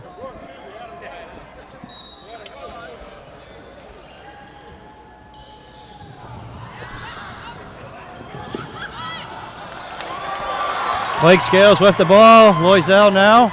New shot clock. He'll bring it out. Less than 8 to go here in the fourth quarter. Blake Scales, Loisel, Glover, Bowdry, and Benderman, and an offensive foul. And that's going to be Glover's fifth.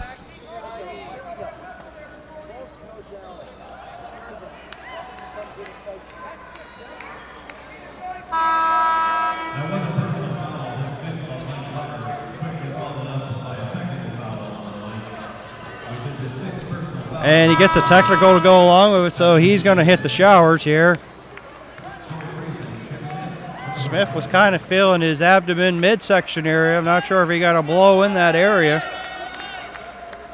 Anyway, he'll shoot the free throw, and he gets that to go and makes it 95-68, 7.5 to go.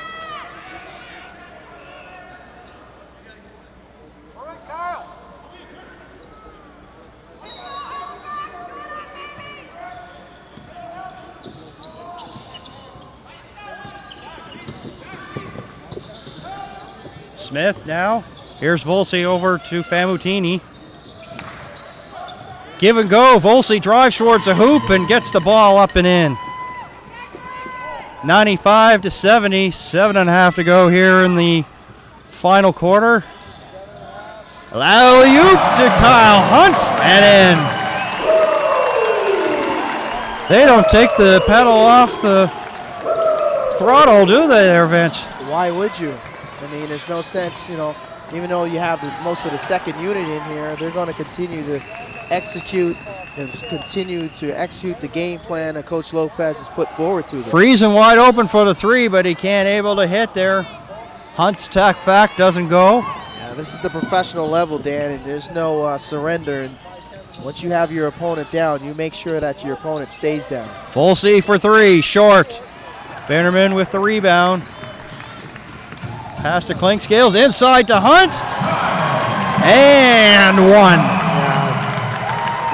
This side going from our broadcast here from left to right, and particularly going in the direction of the Hurricanes bench, seems to be tilted in the way that these guys are playing loose, and it's kind of looking like an all-star game offensively for the Hurricanes. Now on the other end, it's more of an offensive struggle and a defensive upfront against the Hurricanes, against the Mill Rats. So they're doing a good job defensively enforcing all these turnovers, run-outs, easy layups. 100-point mark there for the Hurricanes, 30-point lead. Layups, dunks, alley-oops, three-point shots. And the bucket goes there for the Mill Rats, makes it a 28-point game, 100-72 there. Blake Scales swings it. Benderman inside to Hunt. Gets Gaydon fouled there. He'll have a chance to go to the line.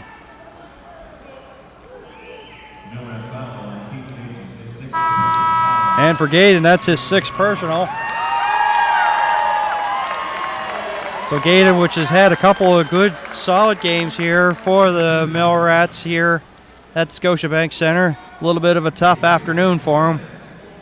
And Freeman will come back in.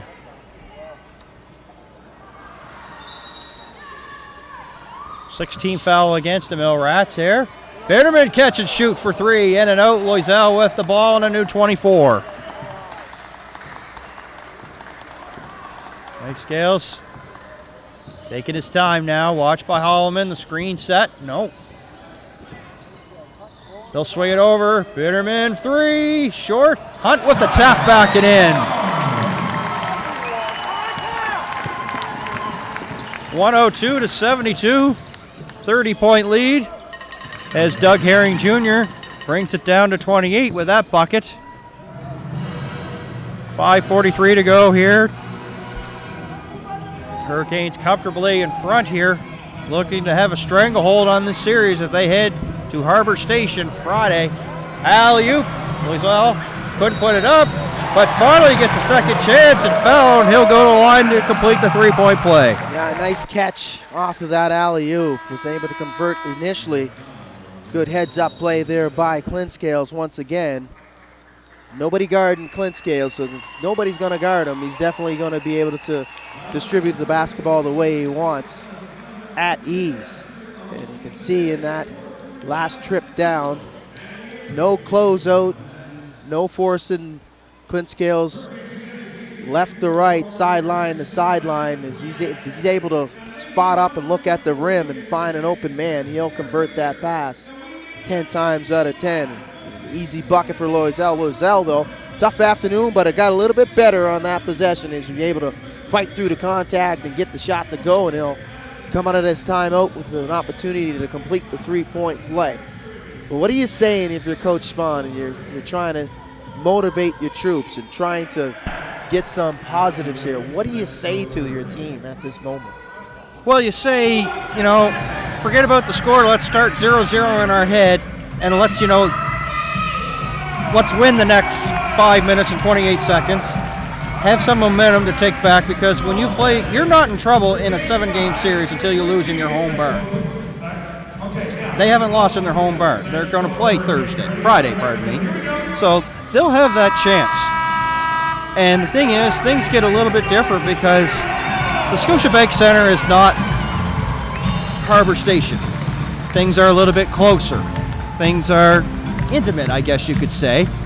And of course, you're going to have, instead of a busload of fans here at the Scotiabank Center, you're going to have 2,000 to 3,000, maybe even 4,000 there that are also going to make noise. They're going to be a factor.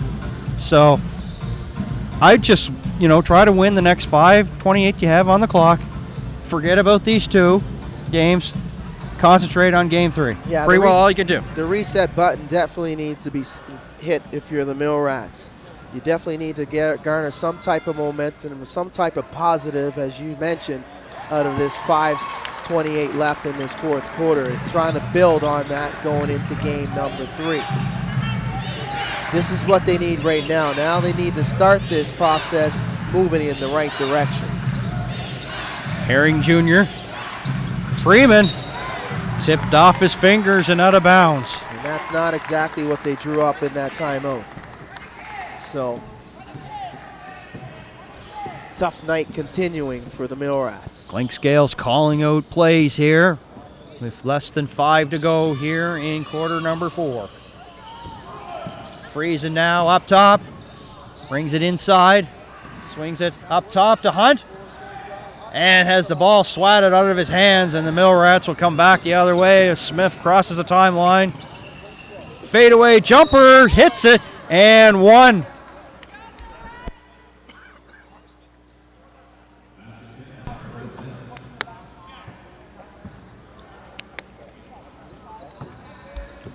So they're actually calling the count the basket, but it's going to be a foul after the shot there by Freeman.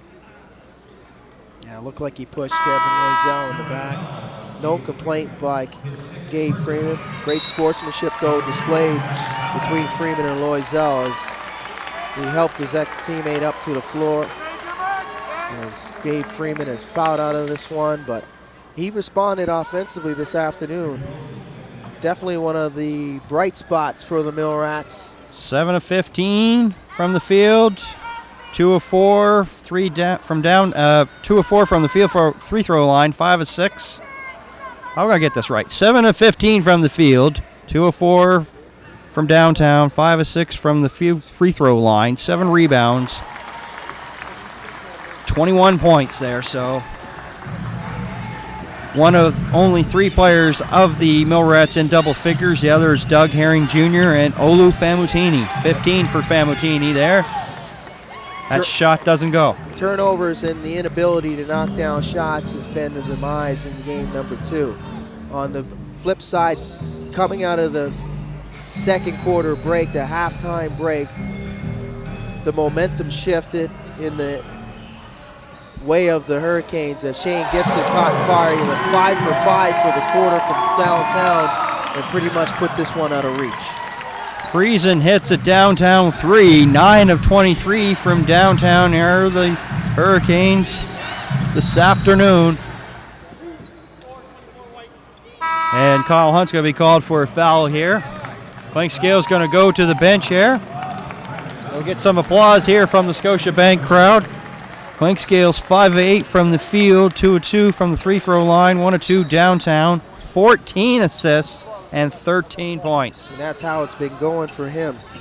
Clint Scale is a great ball handler and distributor of the basketball. Folsey, downtown 3, hits. Team captain, gets everybody involved, had 14 assists last night. Gives Folsey 9 points, 109 to 79. And excuse me, I cheated in one. He had 15 assists last night. End up with 14 assists in game number 2. If this continues, if this is a trend that continues for the Hurricanes, pretty much hand them the trophy of this division and get set for the Central Division winner going forward, because they need to find an answer to try to get in front of Clint Scales. Like, Clint Scales pretty much is the engine that drives this ship. If you can try to stop Clint Scales from being very productive and distributing the basketball, you have a chance. Nurse with the foul there on Holloman, and a nice play there by Volsey to keep it alive. And that's the key. And I mentioned that in the last series, Dan. We were talking about the point guard position being a vital point, a vital intricate part of the success of the Hurricanes. If you can neutralize the point guard position, meaning Cliff Clint Scales and Justin Johnson, and try to make sure that they don't distribute the basketball and they're able to finish at the rim, you have a chance in the series. In these first 2 games, not a chance even stopping these 2 guys. Inside, Loisel, pass off of Betterman's hand, will go out of bounds. The Millrats basketball, 3:03 to go. Hurricanes just that many ticks off the clock away from taking a 2-0 lead in the Atlantic Division final here. Famutini drives. Loisel looking for a call, nothing coming, and Famutini with the bucket gives him 17. Just to finish that thought, and then you add in Shane Gibson, who's knocking down triples. He went the first night, he was 6 for 8, 20 points. This afternoon, 6 for 10 with 29 points. You add that 3-headed monster into the game plan, you're having problems. You're having Boudry with a 3, 6 points for him. And it's a guard-driven league. Even though the big man played an intricate part on both sides, it's a guard-driven league. So if you have 3 guards firing on all cylinders, one distributing, one scoring, and the other one knocking down shots from beyond the arc. Loisel wins the battle, and then in transition, fouled there by Volsey. And for Volsey, it would be his 4th. 7th team foul for the Millrats. Hurricanes have 6, so they'll be shooting 3 throws the rest of the way as Loisel will go to the line.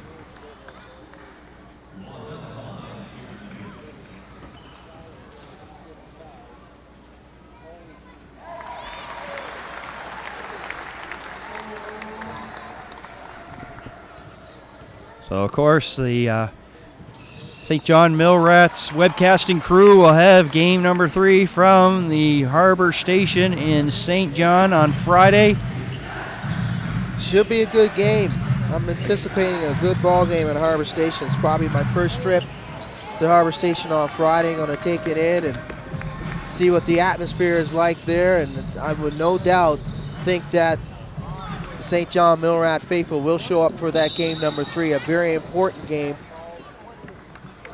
1:52 to go here, and dying seconds here from the Scotiabank Center. So as you see, you'll be going up to St. John. So if we don't get a chance before off air, wish you safe travels to St. John this weekend. Absolutely, thanks, man. But definitely going to be a good weekend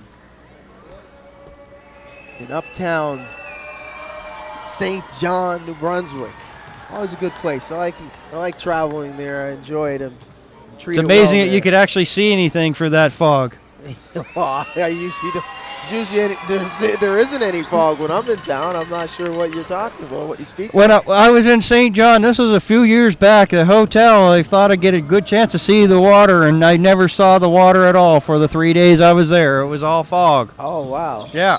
No, usually clear skies and quite nice in St. John. Well, aren't you special? Well, I'm hoping. You're special. I'm hoping for the same weekend that I've usually been accustomed to having. Let me guess, you're going to tell me when you went to Cuba it was sunny and never rained. It did.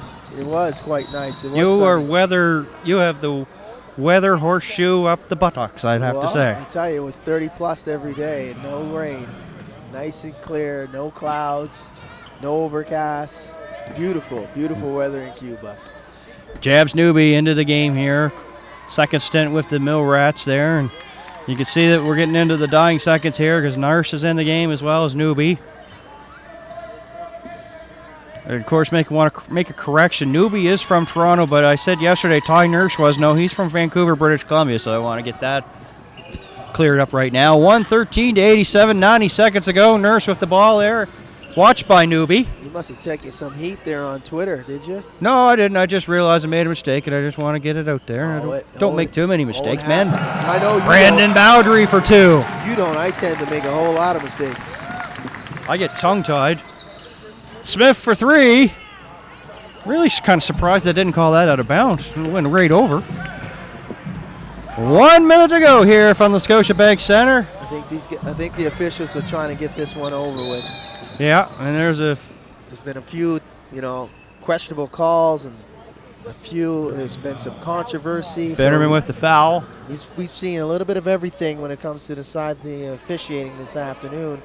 A lot of conversations going to be drummed up after this one in regards to video replay involved in the league and whether it should be applied and when it should not be applied. But at this point, in the 5th season of the NBL Canada, I'm thinking there's not a lot of markets where you're going to have the luxury of television every And that's what we game. were talking about a little earlier. I was saying that there's no TV coverage here for the games in St. John, so they don't have ability for it. But sometimes, in the passion of trying to get things right, you may do the wrong thing, and Exactly. I think that's what possibly might have happened to the officials. Yeah, I think he got a little overzealous and, for a minute there he wanted to get it right, maybe he wanted to confirm it, but in doing so, that can't be part of your call. If you're making a judgment call on the floor, Volsey gets a 6 personal. It's hard to make that call and overturn it, especially if it's not part of the ruling. Yeah. Dixon will go to the line, 49.6 ticks left.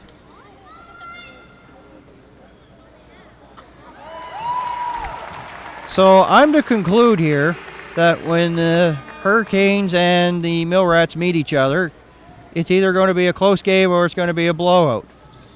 Well, And that's what we've seen. So as I said, you have fun in St. John. I'll probably try to be watching online game number 3 next week. That should be a good one. And I think, the ease of victories here is not going to be easy there. And the thing is that you go on in the playoffs, every win after that becomes harder and harder. And I think that's the way it's going to be as we have more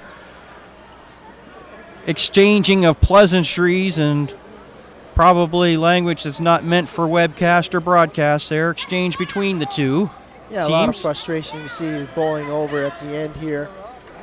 Most of the players are in the reserves, as Bowdry a reserve, Chris Smith a reserve. Chris Smith very frustrated as he's voicing his displeasure towards Kevin Loisel. Loisel, the veteran, avoiding any type of controversy, heading towards the Hurricanes bench, as well as Bowdry. Billy White inserted back into the game, as well as Justin Johnson. just to make sure cooler heads prevail. They have for the meantime. Good move by Coach Lopez. Foul to Nurse is second. Newbie at the line. Bringing in his veteran players, his starters, and reserve and Justin Johnson and the starter and Billy White. But Justin Johnson, you pretty much can call a start. This guy can start for any one of the 8 teams. Teams can go 1 for 1 here to end here. 35 seconds to go. Johnson, watched by Newbie, gets over the timeline. As the fans here at the Scotiabank Center stand up and make noise, their boys are on top, 2-0 with just 20 seconds to go here. And a travel. And it's got to be Millrats basketball. Shot clock shut off, 20 seconds to go. They just got to let these guys play this one out. 20 seconds to go. Let them travel. Let them get this one over with so we can move on to game number 3. It's just been a tough afternoon in the flow and the tempo of the game. The crowd will take us home here in this one.